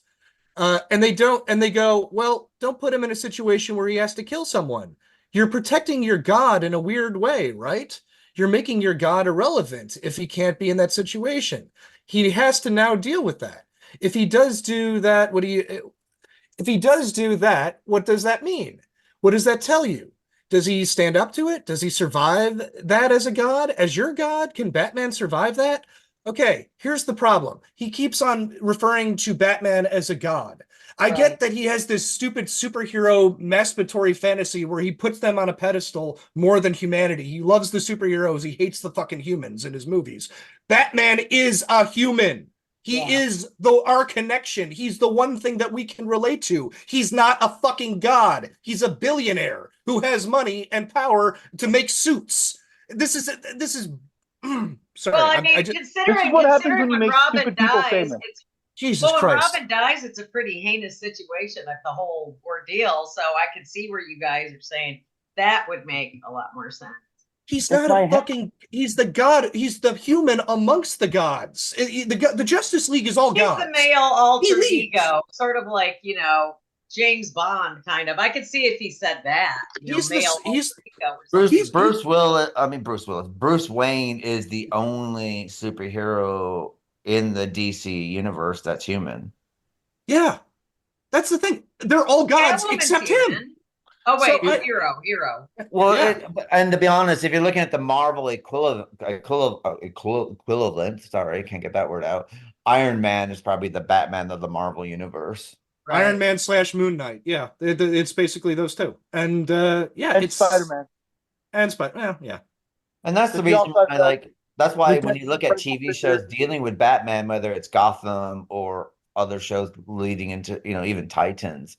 That's the reason why you have those human characters, Nightwing or Robin and Titans and Gotham. Of course, they're all human, but that's what makes Batman works is his humanity. Yeah. And humanity is boring. Other superheroes don't have that humanity, and as we see, when Superman loses his powers at any time, he has no humanity. He's a child. He's a fucking child. Who keeps making these movies and keeps making and remaking movies, but he has no idea why they worked in the first place. Yeah. It's like that with Dawn of the Dead. It's about the payday, Joe. If it was just about the payday, he'd be ruining something else. I think. Well, I'm sure he's got something else. I think he's actually a fan of the ship. He doesn't understand why. He doesn't understand what. It's in the context. He is greatly influenced by Watchmen. And he is obsessed with Watchmen, and he thinks every story needs to be a Watchmen. They didn't even do anything else with Watchmen wasn't a TV not the show, series. Not the TV show. Not the show. The book, the original graphic novel that from Alan Moore that came out in the 80s that deconstructed the entire superhero. I've never read it. I've got it. But he's a 14-year-old who never grew up. That's Zack Snyder in a nutshell. I mean, to be honest, all Zack Snyder films haven't done fantastically well at the box office outside of Dawn of the Dead. Yeah. The Watchmen was a huge flop. The Justice League, another flop. I mean, his movies are flopping. I guess I'm kind of wondering who he's sleeping with to get the money to make his films, because they might do well on video. Deborah Snyder. But if you look at but if you look at other films that basically like flopped at the box office, but then would make their money back either on home video or streaming, those directors were never ever to keep carrying on because they didn't make the box office bucks. Right. Where with Zack Snyder, you're kind of going, he has doing it because I've seen so many other directors who are fantastic directors who haven't had a box office hit. Yeah. The first time or the second time, and that's pretty much it for them. They're lucky if they can, direct an episode of, Two Broke Girls. Do you know what I mean? Convinced an army of basement dwellers that he's an auteur. Now, is he more famous overseas? Does he have like a huge following internationally? No, maybe that's the reason why. Because if you look at the box office of his movies, they are not doing well overseas either. Well, I like they don't make their money back. They make their money back in home video and home streaming, but I think that's basically because he double dips. He doubled and Well, tripled it from the home I releases. think when it comes to, you know, when it comes to home streaming, thing is like, well, home streaming is pretty easy because if you're really bored, it's like, oh, I'll put this on. This looks interesting. Now, the question basically is does home streaming work the same way as like, say, YouTube? If you do Yeah. YouTube videos, like for instance, our YouTube videos, if people don't watch our or listen to our show from beginning to end, we don't get the advertising dollars. So it doesn't, so it doesn't correlate the same way. Same thing on our podcast streaming and stuff like this. If they listen to the beginning or end, it brings their profile higher than it does if they only listen to partial.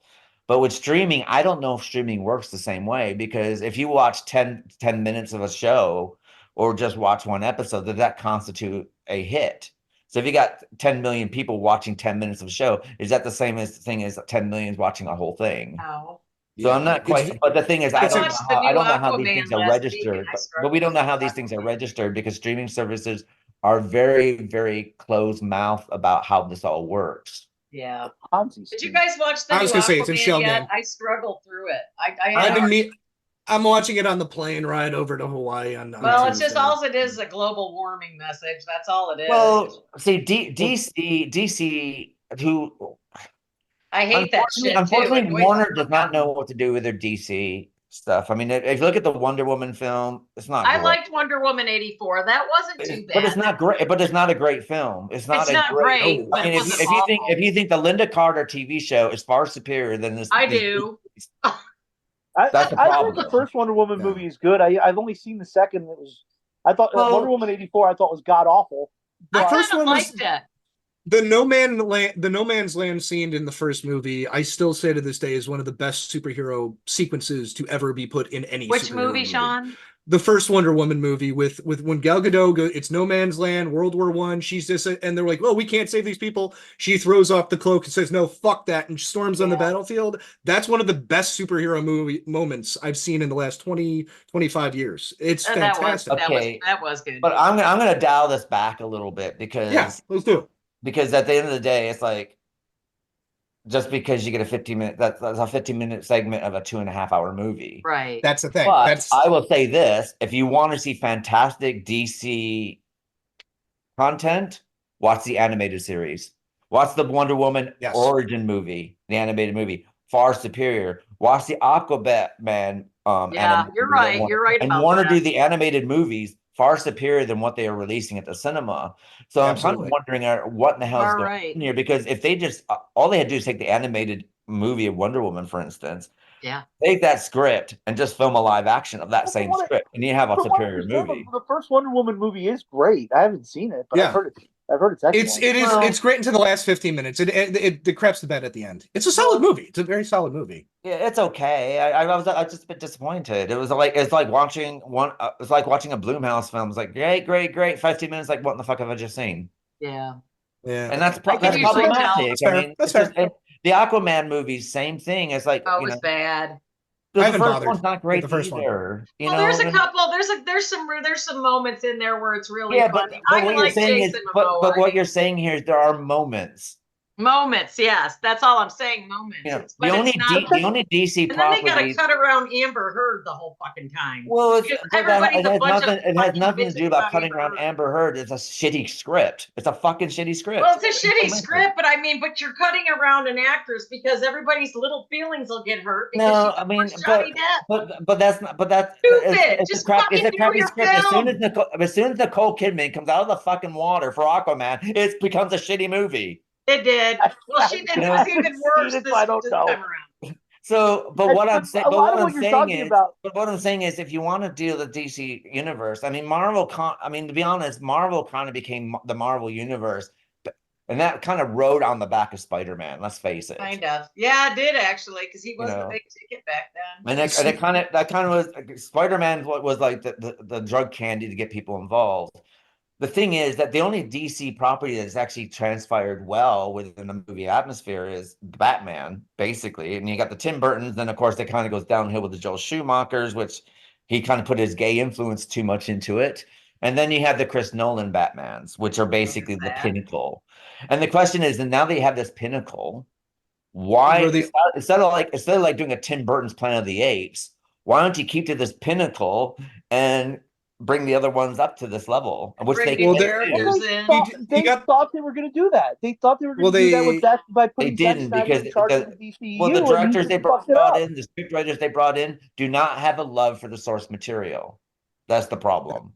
It's almost as if that's a detriment to getting you the job. Why do they hate if you're the a fan, source they want you out. material so much? So Because they want to do because they don't want you as a writer to go into these things and go up to a producer and tell them, no, we can't do this because this hurts the character. Fuck you. I'm paying you. You do what I that's want. what I'm saying. Just make the that's movie what it the way is. you want to make your friggin' movie, you know? Well, yeah. Well, when you have this much money invested in these movies, I know there's too many people have the chirping in say. your ear. Yeah, I get that. and that's the thing. And I mean, Gotta unfortunately, get with the China's approval. I mean, there's all kinds of bullshit. A lot of the problems that Keith just mentioned with these movies is a problem with movies in general now. When they're over, a lot of movies that you're watching now, once they're over, 2-3 days go by, you don't remember them. yes, they're dropped on. Except for they're fast food Godzilla. consumption. But I also think the Warner That's DC, not a Hollywood movie. but I also That's think that right. the Warner DC property, I think the problem is that instead of becoming their own entity, they try to use Marvel carbon copies, and that's problematic because they are two different animals. I mean, because to be honest, and you can tell they're two different animals because you're either a Marvel fan or you're a DC fan. It's very rare that people are fans of both. I am. And there's nothing wrong with being fans of both, and there's nothing wrong with being this fan or that fan. But the problem basically is people who are in love with DC are very much in love with DC. Yes. People in love with Marvel are very much in love with Marvel. But people who are huge fans of Marvel are not fans of DC, and people who are huge fans of DC are not fans of Marvel. They're two different. So to take so using an imprint or a carbon copy of Marvel for DC fans is the wrong way to approach anything. Well, look at the first Suicide Squad movie. They completely recut it after Guardians of the Galaxy, and they decided they wanted to. They wanted to turn Suicide Squad into a Guardians of the Galaxy clone, and they did, didn't they?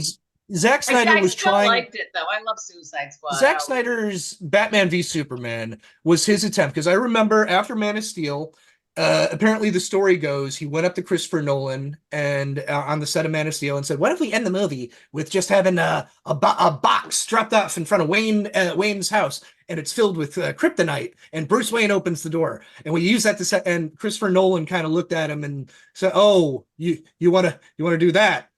And that's when he pieced out. When you watch Batman v Superman, first off, if you could suffer through it, it's basically the death and return, or the death of Superman, the Dark Knight Returns, and his own morality tale combined through the lens of Watchmen. Because we're going to deconstruct everything. We're going to show the superheroes at their moodiest. We're going to let them what if they killed? What if they, questioning what it's truly like to be a hero.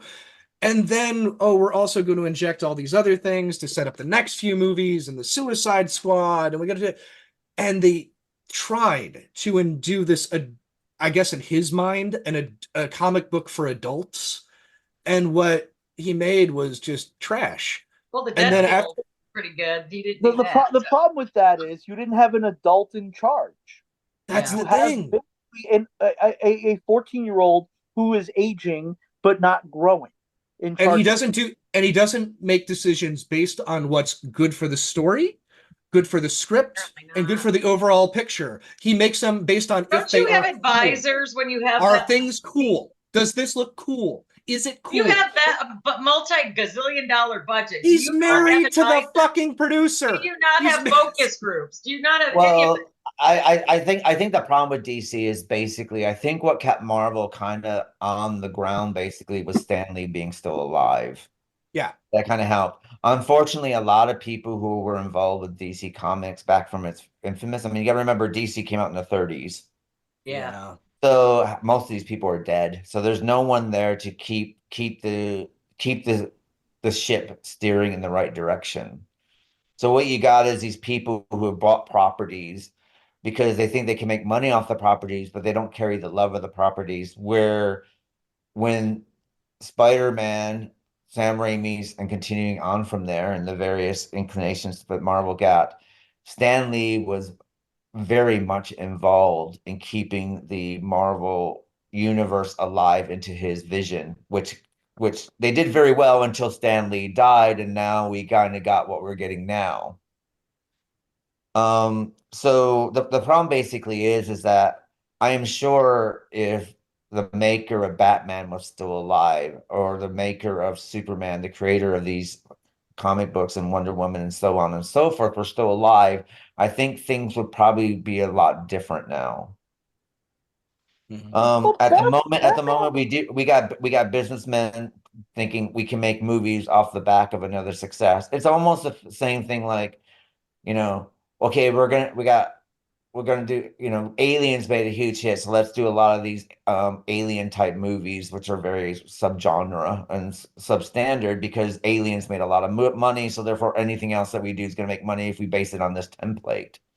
And that's kind of what, and that's what DC's done. But what I will say, where DC has really come out of its own, is their TV series, which Marvel's not able to do. If you look at Doom Patrol, the Titans, Batwoman was problematic because I think using social messaging and something that they probably didn't have to throw a fist at probably would have done better for that. I think they kind of went too far with that to kind of turn people off. Where I think if they let this character just speak for herself, I think that it probably would have been better. Instead of a preach, they could have the preaching, but at the same time they could have done it through her character and not her turning to the screen and telling us. Personally, I think that's probably what turned people off. We're going to speak about the Marvel. Another fantastic DC property. Pennyworth, another interesting property about Alfred and about his background story. Yeah. So they were able to do that with a television series, and unfortunately, because they were all over the place, and now Warner's kind of shoving everything back into their own streaming service, that just as these things are starting to get good, they kind of getting canceled to what's ever going to happen now.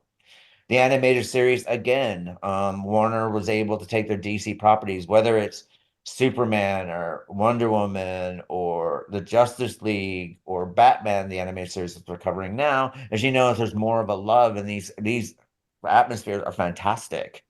Yeah. I'm not a Superman fan, but the Superman and Lois series and the animated series are far superior. Yeah. I've seen a few episodes of the Superman and Lois one. That one's actually quite good. Very good. I was shocked at that level of quality on CW. But they've gotten to a point with the DC movies where I think, or with the DC series, that now that James Gunn is in charge, he kind of wants one cohesive narrative going on throughout everything.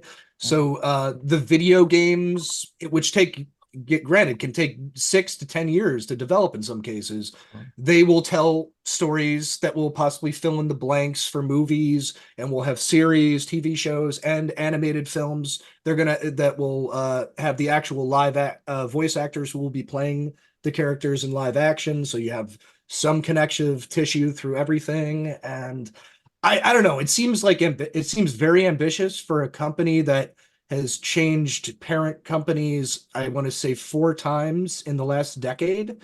And as of April 1st, no one's really talking about this, but David Zaslav is a guy who is known for going into companies, raiding them, selling off their assets, and selling off the company.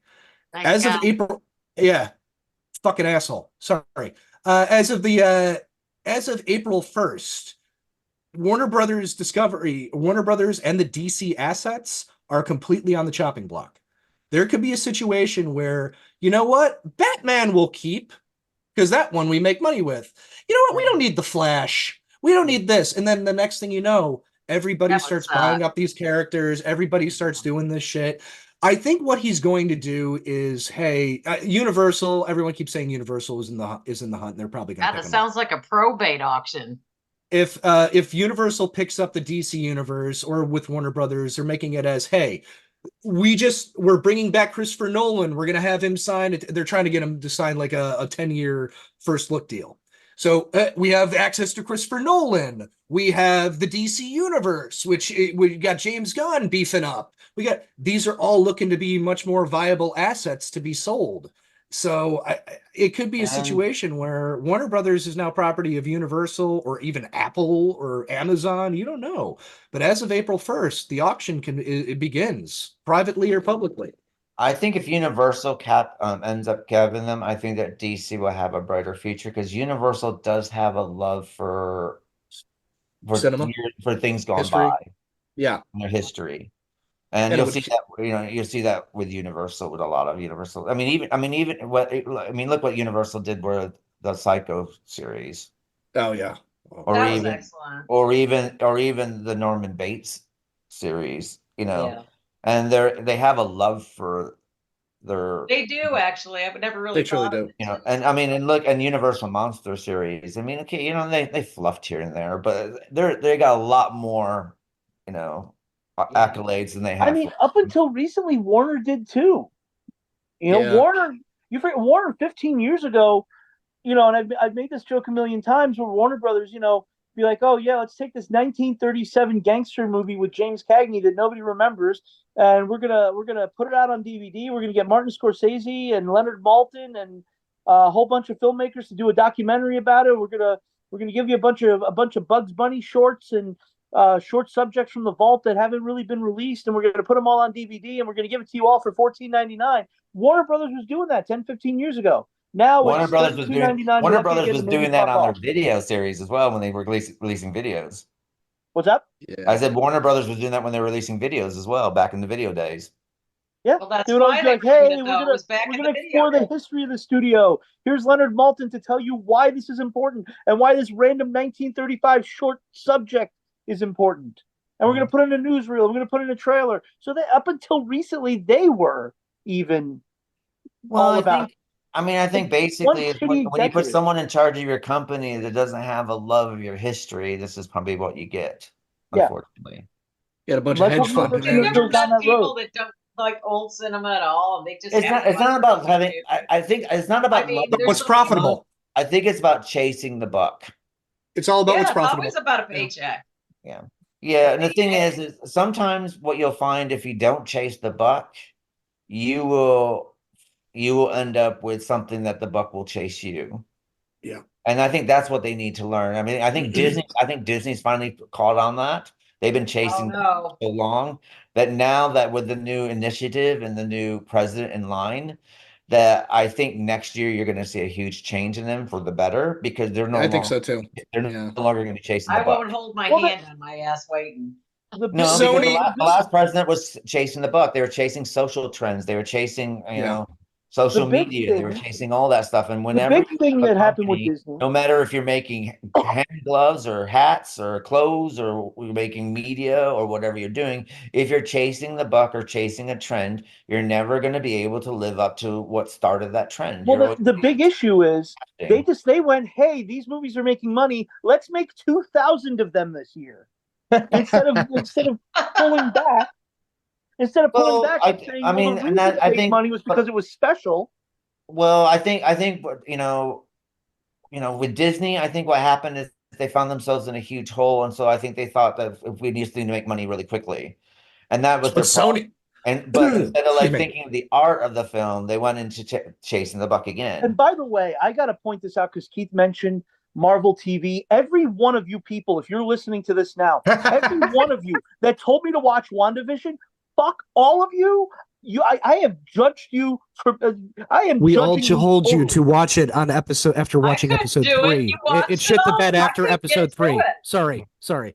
I couldn't get through WandaVision. People are like, oh, WandaVision's amazing. It's one of the biggest pieces of shit ever put on. It is. It's literally. We told you to watch it before it shit the bed. It's not. It's like telling people to watch Twin Peaks before, and then they get to season 2 and they go, "What the fuck?" Yes, I know. Sometimes it shits the bed. It gets better, but it shits the bed sometimes.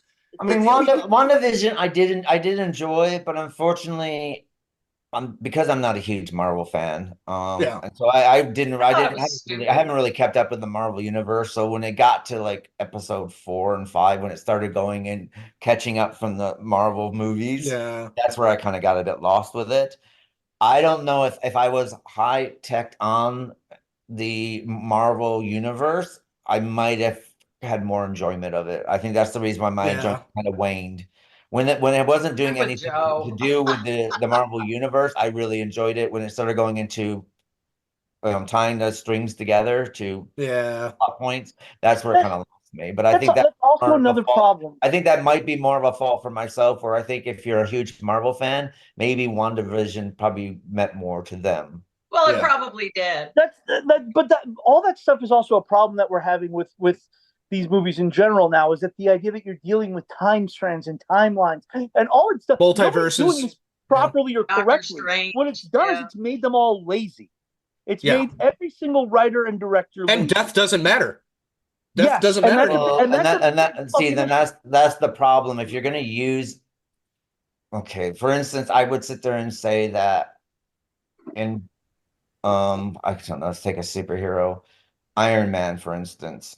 If you want to make Iron Man situation, and maybe it's probably best if you want your climax of the movie to be emotionally felt, maybe it's your best thing not to kill Iron Man, but maybe kill his parents.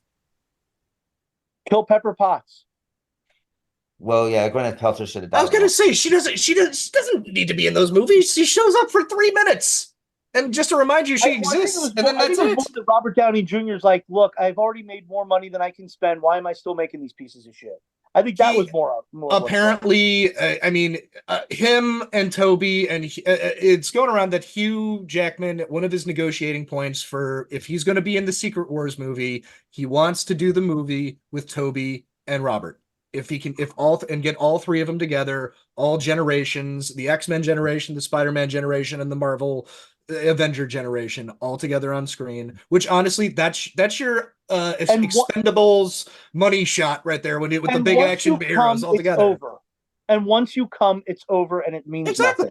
Well, no, I look at true, but I look at it like this: if that is the death of the Avenger aspect of the Marvel universe, that movie is the end, be all end all. And then you go to X-Men and fucking Fantastic Four, and you just do those type of movies, and you leave the fucking Avengers away. You know what? Leave all that stuff away. Fine. You know what? Do it, because maybe it'll finally kill this universe once and for all. I mean, the thing is maybe that's it. Maybe this is my George Carlin, no hope for humanity bit anymore. But yeah, maybe at that point the fucking whole Marvel universe collapses on itself, and it doesn't matter, and they stop making these pieces of shit. And that's to be fair, I think by that point, all of society will have already started breaking down based on how long it takes these movies to come out. So I don't think you have to worry about that. But I think you also need to remember that the Marvel universe as a whole spoke to a generation. It did, but it was that generation. They're not making movies. But what I'm trying to say is that this generation is now grown up and they're moving on to other things. Yeah. And that's always going to be problematic with anything. Well, yeah, but we're all a bunch of big kids. But we still love that shit a lot. But what I think what you don't understand is that basically is John Hughes had his day because it captured that generation, and of course when that generation grew up and they moved forward, John Hughes was gone. Okay. Whether it's Chris Columbus, same thing, his career gone because his generation kind of grew. When you have a generation that grows. Unfortunately, when we get to a certain point, we kind of put childhood things away and we look for other things as we become adults. And yes, there are things that we will tap back into and try to recapture that childhood, whether it's Wonder Woman or Batman or something like this. But Marvel and Star Trek, Star Wars is another thing. Star Wars, basically, the reason why that's another universe. Well, the reason why, but the thing is, the reason why the first trilogy, then we got the second trilogy, which is the prequel. The reason why the second trilogy, even though it's not great, the reason why it did good because this generation grew up and they brought their kids to it, to turn their kids onto it. But what's happening is now these kids are grown up, so anything that Star Wars is coming out with. Is not really capturing the new generation that's coming up with, because if they waited another 10 years and for this generation to have kids, then they probably would turn their kids onto this universe. I think there's the problem right there. How can I miss you if you won't go away? Well, I think that's true. That's Marvel and Star Wars now will not go away. How am I going to Oh, get yeah. nostalgic for you if you keep putting this shit out? Yeah. Well, I mean, the thing is, I mean, in all fairness, there have been some great gems within the Star There Wars have been, universe. but now Yeah. but I mean, they're just throwing shit out there now. You know, Well, I mean, the second season of The Mandalorian sucks balls. well, the Mandalorian was the Mandalorian. I mean, the Mandalorian is a kind of a Third different. season, I haven't even started. Well, there's the reason why Mandalorian had problems is basically is they had to fire the actress because of Yeah. her comments on Twitter, which created a big hole. So now the thing is, and the thing is, What happened was it got their ass burnt because it was a stupid reason to fire her. That's why. well, it does, but it doesn't matter the reasoning behind it at the time. This is what was happening, so it happened. So the problem basically is that the series ends with her an integral part of the storyline. That And did so how they suck. had I to loved continue. her. So what you have this scrambling about what to do, and of course the first five episodes is scrambling on what to do about this situation. But it does bounce back. The entire second season or third season is basically, and as well as Book of Boba Fett, is them figuring out, okay, we were going to do this Rangers of the Old Republic or Rangers of the New Republic type show, basically a space cop, rebel space cop thing with that one rebel pilot who constantly shows up everywhere, him and Gina Carano and a few other people. And because she got fired, they had to start injecting this storyline, which is going to continue the overall narrative with Thrawn and all that shit. And because of that, they've been scrambling, and they crammed. Book of Boba Fett is 4 episodes of Boba Fett, 3 episodes of Mandalorian 2.5, where we're going to wrap up what felt like a major plot point that could have been done in the next Mandalorian season. And we're just going to do it over the course of 3 episodes. And by the end of that show, hey, Grogu's back with the Mandalorian. Luke's out of the picture. We don't have to worry. We're not talking. And it's just like, what the I don't think I'm going to invest another 10, 12 hours in it. I just think it sucked too much. I will say this. I never love invested in Mandalorian. it. I loved the I first. loved it. I loved the first season. First season. I like was the awesome. Mandalorian a lot. I love Andor, and I will say I will continue to. Andor season 2 is coming out this year. That is honestly the only thing left I have of Star Wars that I care about. I genuinely loved the Andor show. I like the Rogue Wars animated series. I quite enjoy. I gotta get into these, the Bad Batch and whatnot. I hear they're actually good. I hear they're. I'm not a Star Wars fan. I hate Star Wars. But but there are things that You didn't stand in line like the rest of us all day waiting to get in. I almost got 12 years old. No, I have a difficulty with science fiction when people wearing plastic heads. It's just not my thing. I thought it was the best thing ever when I was a child. No, I wasn't. I was more. I mean, when I was a child, I liked Star Wars. Once I grew up and actually, watched actual movies, I realized how overrated they were. I couldn't get into the Muppets being in them. I mean, there's a lot of things for me. I don't know what kind of kid when I was a kid, I kind of looked at different things. It was just something that was fantastic that came out. In 76, 77, I was seeing every which way started spilling up into the screen. It was just like, wow, what is this? I've never seen but this. I was just into different movies. I went and when those movies came out, I was into Every Which Way But Loose. I watched all those too. And I was into like more. I really like gritty movies, and I really liked things, and it just wasn't for me. And I wasn't a Star Trek fan as well because of the same reason. People with plastic heads for some reason that takes me out of it. But that doesn't mean that it's a bad movie. I'm just saying it's not. It's a bit like sword and sandal movies. As soon as I see a sword and sandals movie, my mind just shuts off, whether it's Gladiator or 300 or something like that. And they do have a huge fan base for them, and I'm happy for them, but it's just not for me. There are some sci-fi is like any other genre. There's some that are great, but man, if I got a bunch of aliens killing people, I tend to like those movies better. Yes, I'm down with those. So I like horror sci-fi, but I'm not a sci-fi person. I'm with you. I understand that. So, but yeah, going back to what Keith said, John Hughes and Chris Columbus had their day, but they eventually went away. Marvel is about 7 years past its expiration date, based on trends. It is, and I do believe that Disney does know that now because of what they said. They're releasing 2 movies this year, and that's it. I was one movie. so One movie. They're releasing one movie, Deadpool. and That's it. They canceled everything on their books. X-Men comes Sean and I comes out in a couple of weeks, but that's about when it. we left the theater for Endgame, I was like, I was pissed. I was like, you've given me nothing, and you made me pay for it. Endgame to me was like Lord of the Rings Part 3. Watching going, This what the is hell's the going movie on? that will not end. What the hell's going on? Everyone's moving and running around. I don't know anything. I can't see anything. So 3 hours of nothing. Fuck off. yeah. So And the last Spider-Man movie was the same. And everybody who was like, oh, it should have been nominated for Best Picture. See more fucking movie. Go grow up and watch a fucking real movie. I actually enjoyed the last Spider-Man movie. I did too. He hates the last Spider-Man movie. I thought it was a fun movie. I love seeing Tobey Maguire again. I love seeing Andrew Garfield look constipated again. I quite enjoyed it.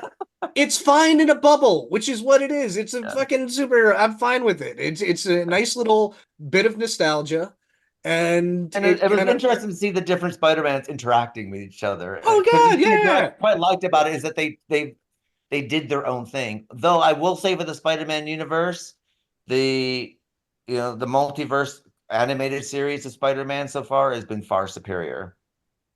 The problem is right now, yeah. What, Joe? Why is it the only director who makes a shitty nostalgic movie and gets called for it being a shitty nostalgic movie is Rob Zombie with 3 from Hell? Everyone else makes a shitty nostalgic movie and everybody fucking lauds it like it's the greatest fucking thing.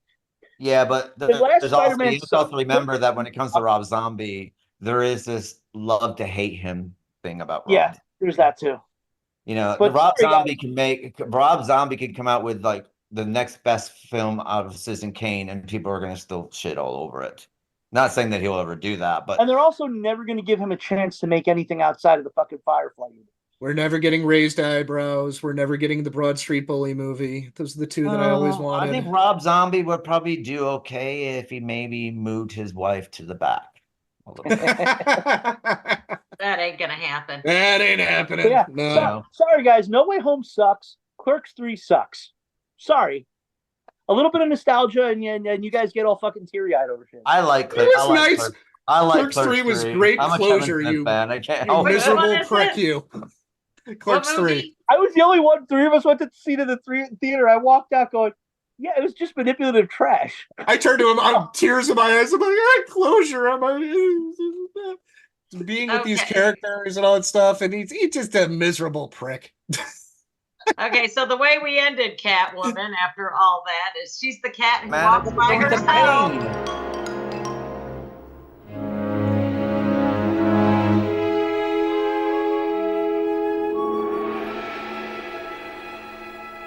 Batman comes face to face with his most powerful adversary yet, the chemically charged assassin Bane. Originally hired by Robert Thorne to kill Batman, Bane plans on taking control of Thorne's criminal empire once Batman is destroyed. It's a fight to the death with all of Gotham in the balance as Batman takes on the man who has vowed to break the bat. So, Vix, what are your thoughts of Bane? Find my notes. I actually thought this one was pretty good. I liked the play with the secretary and whatnot, and how she was less like, seeing which guy was going to produce more crime and money for her. I thought it was it was kind of an adult topic for a kiddie cartoon, but this is a very horny episode. This was one, yes. But Killer Croc, I was really happy to see him again.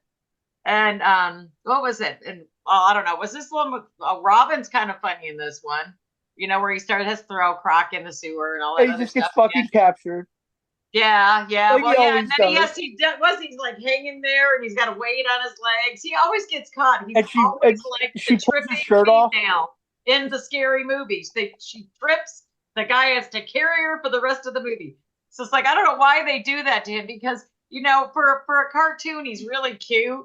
I wish they would just stop making him puss out so much. That I did notice that this time around. Batman has to save Robin every fucking time. Just like a little Batman saving Robin a little more maybe. But I thought it was funny how he followed Candace to her apartment. He starts questioning her about Bane and all that stuff. And she starts getting fascinated with Batman. So she's just a frigging horny bitch. This woman is. She's a horny secretary. She was trying to score with every guy in the cartoon. You know? Sean's like shaking his head. He doesn't think so. 5 That stars, no notes. Yeah. No, it's funny you mentioned yes, there's two things that stand out to me in this episode. One is apparently this is the first and only time in the entire DC animated universe, all how many decades of it, that Bane's face is exposed right. fully. And they do it in such a way that they make him kind of like this non-threatening, innocent, somewhat boyish guy that I'm like, Spanish yeah, man. yeah. I'm just like, wow, you don't look like Henry Silva at all. That's And right. Henry Oh, they Silva got was this the tube voice. pumping this like Yeah. like this death serum The into his venom. head, and I thought he was gonna freaking just explode towards the end. It's like, yeah, oh man, loading please them don't up, explode. juicing them with the venom. And Joe, Yeah. I found a little factoid that you would appreciate. Henry Silva and John Vernon had both previously appeared in the 1983 women's in prison exploitation film Chained Heat. Which I I love told Chained you Heat. we I've need to seen watch. Chained Oh my Heat. Isn't that god, recent? I so forgot about that movie. Oh my god. Joe and I have Movie is in my room, and we need to watch that soon. Joe and I have been talking about possibly starting a little podcast of our own, and one of the first topics that we were doing were futuristic prison movies, which then led into possibly women in prison movies, and then we said, you know what, maybe just an entire month of prison movies and whatnot, and go from there. But yeah, Chained Heat has been brought up to between us more than one occasion. That is I gotta watch got that again now. Oh my HT, god. My IQ goes down several points when I watch shit like that. Vampire movies. I just watched Barbed Wire Dolls the other night, which is very, very good. Barbed Wire Dolls. Weird Jess Franco Spanish German film where we'll talk about the tropes because I think Sean and I do want are gonna we do have to Okay, have so we don't think that the secretary in this particular cartoon, this episode, is not on the take in the make. I mean, come on. I mean, she can have all of Gotham and me. And then she starts rubbing like a cat and heat up on Batman. You know what I mean? Just like, come on. You know who she reminds me of? Is Jane Russell in The Outlaw. Possibly. Yeah. She does kind of look a bit like Jane Russell. Kind of, sort of. She's got the bullet bra on too. What is with bullet bras in this cartoon? What is with bullet bras, period? What time period is this thing taking place in? And we'll get to that in the next one. It looks like the hairdos, 1940s. I've always been confused by the Batman universe just for that reason, because it seems like it's present, but it's not. This episode, they call this dark noir. So basically, it's a nod to film noir. So it's got that 30s, 40s. Yeah, it's definitely got a 40s vibe. And I mean, and I guess if you look at the modern technology that they're using, it's more to the vein of Flash Gordon from 1940s. Flash Gordon, the old serial and stuff like that. So that's I never thought that's good. Yet they have videotapes. You know? Yeah, I mean, but it's like, yeah, it's kind of like Roger Rabbit kind of thing. Probably got Roger Rabbit on the mind because we have to do Roger Rabbit stuff. But I mean, that was like set in 40s, 30s. Yeah, but I mean, but yet it seemed like it was more present because you had technology. So it's kind of weird. Yeah. I mean, the thing is the thing with Batman, putting it, flinging it back here. But if you also look at this Batman animated series, also is a nod to the Tim Burton Superman. Yeah. And if you look at Tim Burton's Batman, there is a very 30s and 40s influence through that, even through the set design and the way people are dressed and so on and so forth. I thought you were going to say it's like the Fleischer cartoons, which came out in the 40s, and it is. The animation style is very much like the Fleischer. Yeah. But if you look at the Fleischer Superman series anyway, that's pretty much Tim Burton's backstory. Yeah. With his set designs and everything like that. So obviously he's very influenced by those as a kid, which he kind of repeated over and over with this kind of, whether you're watching Even Sleepy Hollow has that Max Fleshman kind of feel to it as far as if a live action. Just with just set designs, everything being slightly off kiltered. The set, all the buildings are kind of like leaning to an odd kind of. I don't feel like Sleepy Hollow does that as much as like Edward Scissorhands does that a lot more. Yeah. With Sleepy Hollow, I get more of the Mario Bava feel, and okay, we make fun of it. But I feel his Batman movies definitely have that Fleischer feel. But yeah, I totally agree on that. Yeah. So I think I think that's what you have. But then again, but you have to remember that you are dealing with a '90s audience this is made for. So you kind of have to have your technology mean something so the kids can kind of get on board with it. So videotape, I recognize what videotape is. Surprisingly enough, there are times in the Batman animated series where he pulls out a DVD and uses it, and this is before DVD. Well, that's just, so they do kind of give a nod to that. CDs well, I mean, Laserdisc, CDs. I mean, they did. It wasn't that much of a leap to have. Yeah. But this was the episode where Sean multiple times because I was like, wait, why doesn't this have it? It's a fucking kids show. Bane has Robin hanging over the edge of a building. I'm like, yes, drop him. I mean, to the point of Robin, though, I think the reason why we're getting this kind of a Robin in this animated series is because there is a scope for the Robin, and what happens basically is it's called the Robin of discontent. And so what you're going to find is that because of all this, him getting captured and everything like this, and in Batman, there are going to be a lot more sly moments about Robin coming from Batman, which is going to lead him to Nightwing. And so what we're seeing is we're actually seeing the progression of him going to Nightwing, and he's trying to become his own person, but at the same time, he's unhappy with his plight at the moment. So you are getting a lot of this thing. So that way, this is almost like a Seurat painting where you just got a bunch of dots. But once you finish this animated series and you step back, you realize that you will see the whole picture coming in. Yeah. Actually, I'm realizing we probably don't have that much left. Not in season 3. Yeah, we're getting season 4 is a short season. Yeah. And that's we're getting to the end already. And with the thing with Bane, I mean, Bane has always been one of my favorite villains, just being a wrestling fan as a kid, seeing the visual on the comic book cover of this Mexican luchador giving Batman a backbreaker. It's burned in my brain, and it's. Well, he didn't really do it. I was waiting for it because I've always been a wrestling fan. I was like waiting for the initial crack. I'm going to get it. You can't do it. You can't do it the first time. You got to build it up. No, they do reference it. I will break you. But I know he said that because I am going to break you. It's like here we go. I have to sit there and say that when my 5-year-old nephews watched this with me, they really like Mexican wrestling. I guess they can see it in Watertown somewhere. I'm not quite sure where, but they really love it. So after this is like I will break you. They're like doing that to each other over and over again. I will break you. So before they left, I did buy them Batman and a Bane action figures. So, very cool. Very cool. Sean, why do you sound more Russian when you say "I will break you"? You sound like Ivan Drago.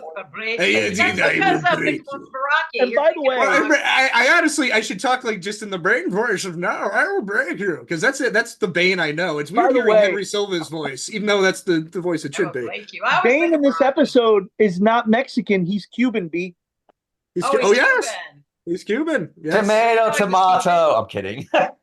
Santa Prisca. Well, where is Santa Prisca in the? It's in Cuba in this episode. Yeah, Santa Prisca is in Cuba. Okay, that makes sense. So he's English in the El Santo and more Carlos Colon. He's English in the Chris Nolan films. And he is whatever he is. Nolan films either.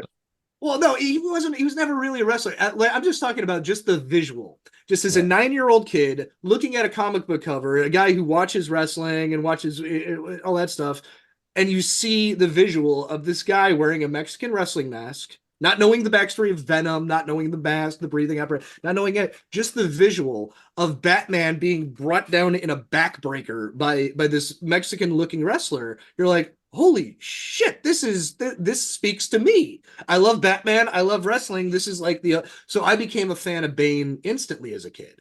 And then seeing all the Batman. And then you got my Batman and my wrestling and my wrestling and my Batman.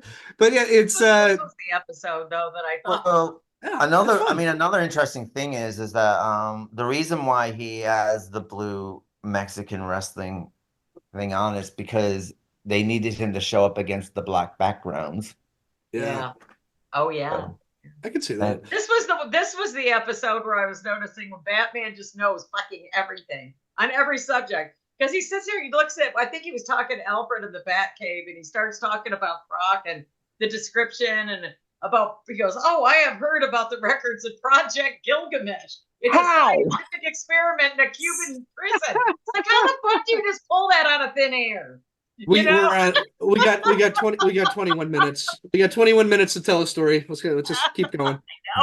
I know. We're speaking to 9-year-olds here. Yeah, let's keep it going. Oh, I know. Well, I don't. But even when as a 9-year-old, it's just like, I would still wonder how the fuck does he know all this shit? He's Batman. It's that simple. He's Batman. He's got a Bat computer.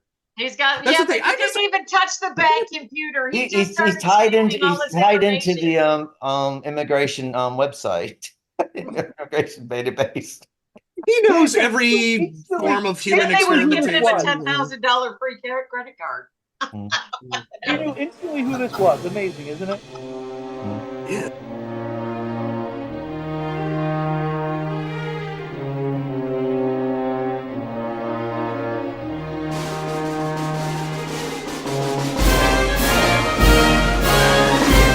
I know this guy. Yeah. Well, our next episode is Baby Doll. A former child star, now grown bitter and insane, kidnaps her TV family and holds them prisoner on an abandoned soundstage. While Robin works fast to free the actors from Baby Doll's explosive death trap, Batman pursues the tiny fiend to a deadly carnival funhouse. So, Sean, what are your thoughts of Baby Doll? You know what? I'm going to defer this one to Joe. Joe, This is what the are your trash thoughts I on Baby? wanted. This is the trash I wanted. This My is the thoughts trash were, you wanted? I was sitting next to this guy and he was gleeful the entire episode. So Why? please take this one, Joe. This show is at its best when it doesn't take itself seriously and it just does the dumbest thing possible. Yeah. And that's what this is. This is the dumbest thing possible, and Yeah. it fucking rules. I love this episode. I You just love have, it's Baby Jane. It's, oh my God. It's Shirley Shirley Temple. Temple. Yeah, Shirley it's Shirley Temple, Temple. Baby It's Jane. Baby Jane. My brain Gary was Coleman. racing. Gary Coleman. Very common. I made many. I'm like, this is what happens. I'm like, let's say you're a child star, your career ends, but everyone knows you as this role, and everyone's going up to you saying the catchphrase. I'm like, Ricky Schroeder. Ricky Schroeder. Well, yeah. Webster. Ricky Schroeder can. Yeah. I mean, Actually, he's making his own movies for Angel Studios now. He's actually doing quite well. People are starting to take Ricky notice. Schroeder never went away. He just went behind the scenes.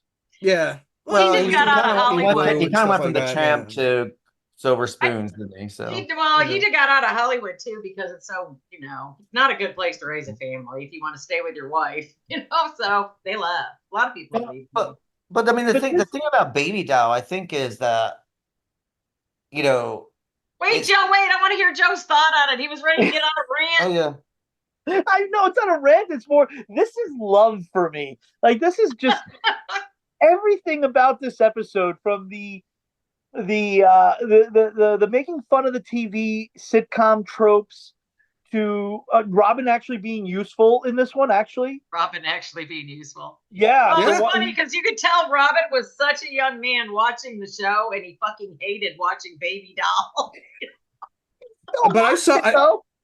But I remember watching it and seeing stuff for watching it. Yeah. the one clip that they showed with her getting it, and when they first showed it, I'm just like, hey, I wonder if that's gonna play back in, and that's her whole motivation. That cousin Oliver looking motherfucker, just caked her. Again. But that's where I'm like, I wonder if that's the thing. And then sure enough, it's cousin Sparky or Spunky or Sparky. The last one, Spunky's- it's the last. Spunky. Spencer, played by Jason Marston. Well, she was going to Jason fuck Marsden, him yeah. up. I guess she didn't like Spunky at all. Spunky kind of. Hey, made you her get mad. caked. but the Cake thing in the is, face. but if you look at classic TV series, whether it's Brady That's what they were like. Cousin Oliver, or the Partridge Family when they brought in the next door neighbor kid Ricky, Yeah. or so on and so forth, when the things came down, they always brought in an Yeah. extra character, which Yeah. kind Long of in when the show gets long in the everyone tooth. else. Yeah. They were saying in the thing, the show was on the air. She started the thing like 20 years ago.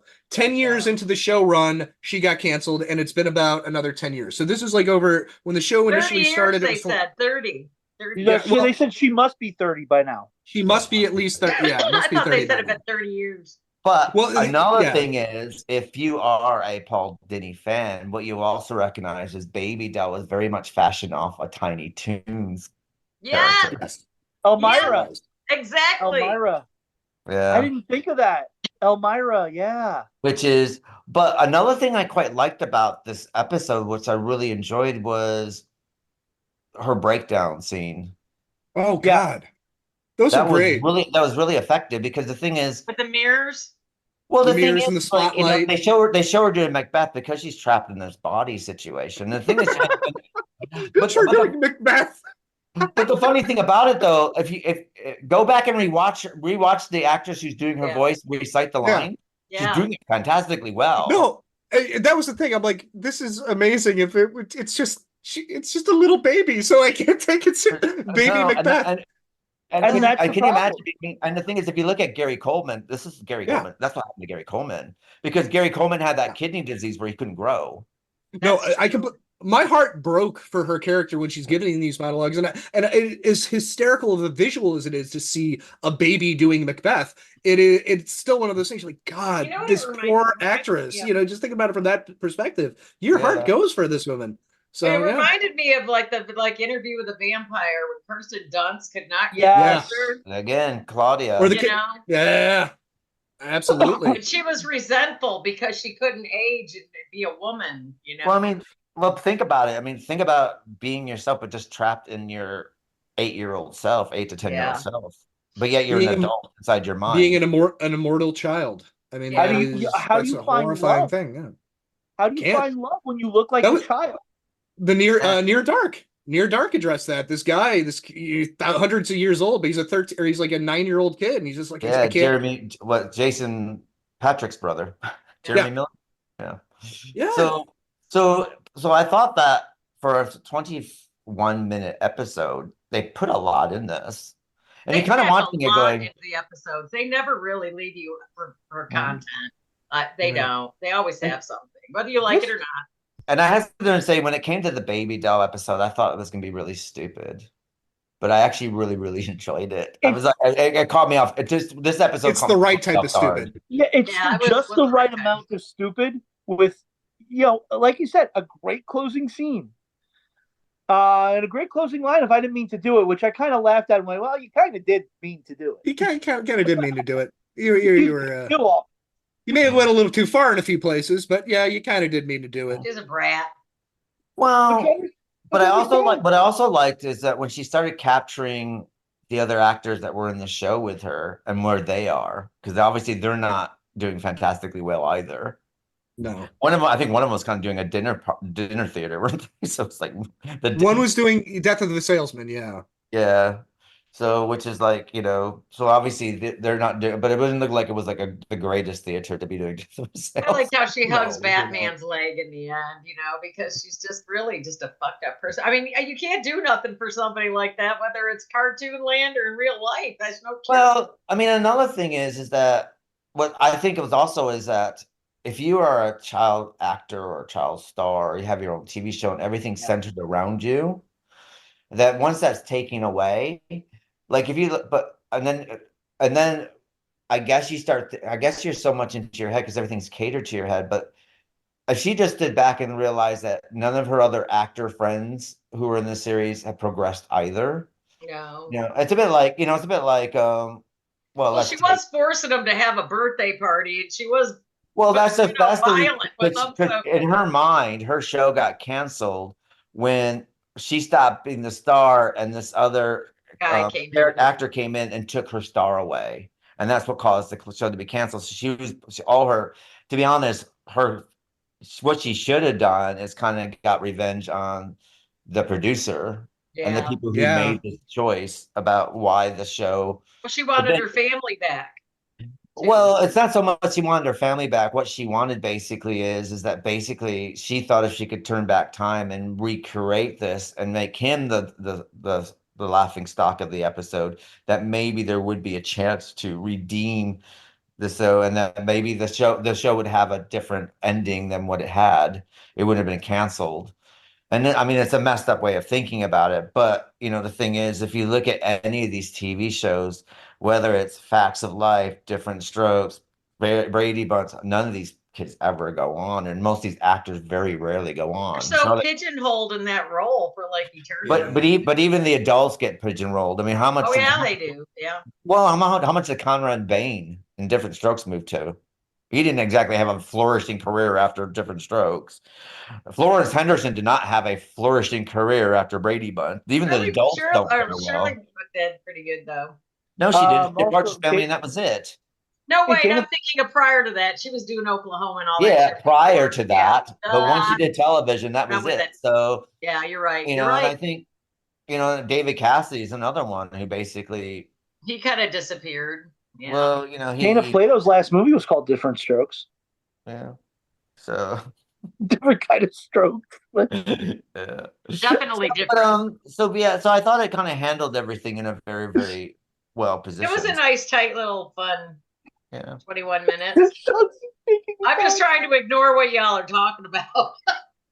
Different Strokes is a porn film. I know. Right next to the gutter. They could even to be honest, the porn film could One of your really favorites or they could use something, the same Sean? theme song, couldn't they? It's a movie that she was promoting, went on Howard Stern and was Who was harassed promoting and then killed herself. The woman from Different Strokes. Oh yeah, She that did it's the Dana Plato. She was part of a That's softcore so porn sad. movie that they did an alternate title, changed it to Different Yeah. Strokes. She went on Howard Stern. That's so they sad. got harassed and then killed herself the next She day. did do Hollywood just a needs you she to did do a spit you out. PlayStation It does. video game as well, that when they were PlayStation Was that like Night Trap? Did she get Night Trap? Well, she Yeah, got she's drugs trap. and stuff like that. Yeah, that's what I thought. Okay. Yeah, she's a night trap. But I mean, the worst thing about changing her soft porn from the Different Strokes is that the theme song could actually still fit for that. The world don't move with a beat of just one stroke. Oh, Might not be right. And that's kind of Isn't sad this as well. woman dead, y'all? We're in the that's gutter. why- Why that's I didn't why. make I didn't make the porn film. She did. No, I'm saying, isn't she? Didn't she? She's dead, isn't she? Yeah, Yeah, she died. Overdose or Suicide. something. None of Together, those kids. I mean, unfortunately, when you get a show where kids start dropping off, it's like the Different Strokes. I guess person. you just don't know how to move on and be a norm. You really missed your childhood by working in Hollywood. But I mean, it's the ones that keep their nose clean. Well, I mean, I'm gonna be Stay out of honest the here. scum holes. Don't go Let's to be the honest about Dana Plato. She was never a great actress. Well, no, but I mean, she was on the show for like She ever. was on the show, but I would have been surprised if she went on to like a starring career, because to be honest, she did get sidelined by Gary Coleman. I mean, unfortunately, They all got sidelined by and to the point that basically Dana Plato started disappearing from the show. By the end of it, she's nowhere to be seen. So, Yeah, I remember. If you really want to see something that's actually very, very good about child actors and the what they go through later on, it's an animated show on Netflix, BoJack Horseman. Yeah. BoJack Horseman. Never heard of that. You never heard of it? It's fucking fantastic. BoJack? Probably the best work Will Arnett's ever done. But he's another movie. What's it? Who's that? Drew Carey? Not Drew Carey. What's his name? Who was in Wayne's World? Mike Myers. Mike Michael Myers, Myers, Dana Dana Carvey. Carvey. Dana Carvey's son just passed away. I was gonna say, yeah. Oh, really? But Yeah. Dana Carvey did a movie. Didn't he do a movie where he plays like a child star? No, it was that was David Spade. Oh, Yeah, David Spade. That's it. David Vicky Spade. Robert. And then they Vicky do Roberts, yeah. they do that telethon song where they get all these child stars in the past to sing. And Yeah, there's a when you got Maury McCormick there's goes, a poker I'm game. not just fucking Marsha Brady anymore. Jeez. But I've never seen Dickie Roberts' Child Star. But I'm just, that's probably more on the comedic end. But BoJack Horseman is funny, but it's also poignant. Will Arnett is the title horse. He's he's an anthropomorphic horse who is the star of a child star of a show called Horsing Around. And now, several years later, he's still in Hollywood living off the residuals, and he's got a severe drug problem. He's got a severe alcohol problem. He doesn't know who to trust. It's a very, very good show. Funny, but also very deep. Is it this show? Is it What Happened to Mr. Ed? Oh yeah, his father was Secretariat. Okay, Wilbur. Francis the Talking Mule should have made a cameo too, and I sadly she didn't. Yeah, I mean it must be tough, but.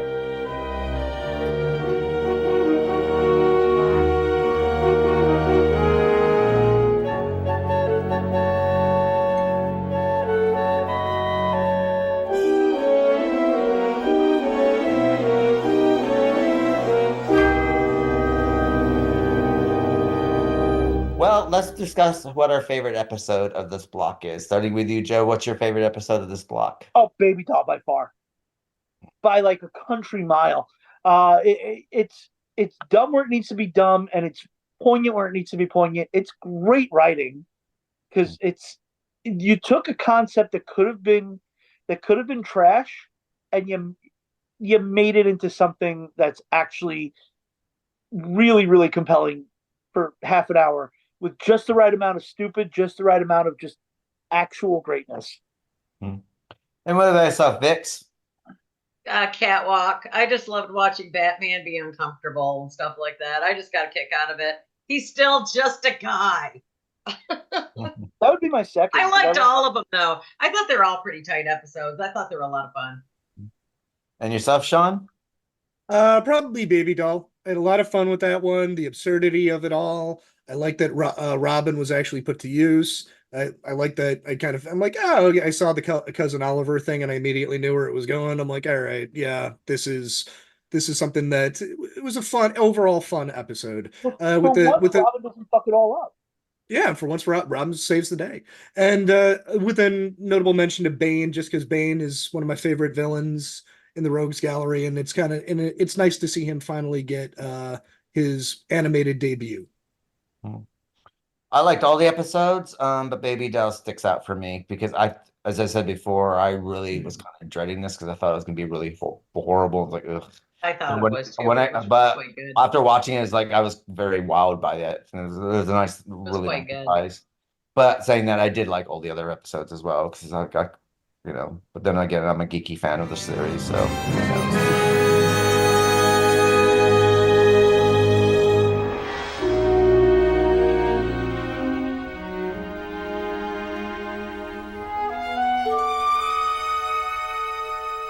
So this brings us to the end of the Literary License podcast. Next week or later on this weekend, we'll be releasing Who Framed Roger Rabbit by Gary Wolfe and the classic film from Touchstone. And next week, we'll be covering Dark Families, which will be covering Bedknobs and Broomsticks from 1971 and Enchanted from 2007. Our anthology series will continue with Joe Randazzo doing Dr. Terror's House of Horror from 1965 and Torture Garden from 1967. Doctor Who will be continuing with a double verse with The Savages and The War Machines. And they will also be doing a special Easter episode dealing with the Doctor Who Amicus movie. And of course, we'll be back again with Make Remake with Pete's Dragon from 1977 and the Robert Redford film from 2016. And again, Batman will be coming back on our screens next month. We'll be covering The Lion and the Unicorn, Showdown, Riddler's Reform, and Second Chance. So it's good night for myself, and good night, Sean. Good night, everyone. Good night, Joe. Good night, everyone. Good night, Vix. Good night. And we'll see you next time with Who Framed Roger Rabbit. Darling, I'm falling, fucked up over you. Bite me, bruise me, leave me like you do. Darling, I'm calling, lay me in my tomb. Come here, baby, don't come break down these walls. Don't leave me alone.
baby, talk. Too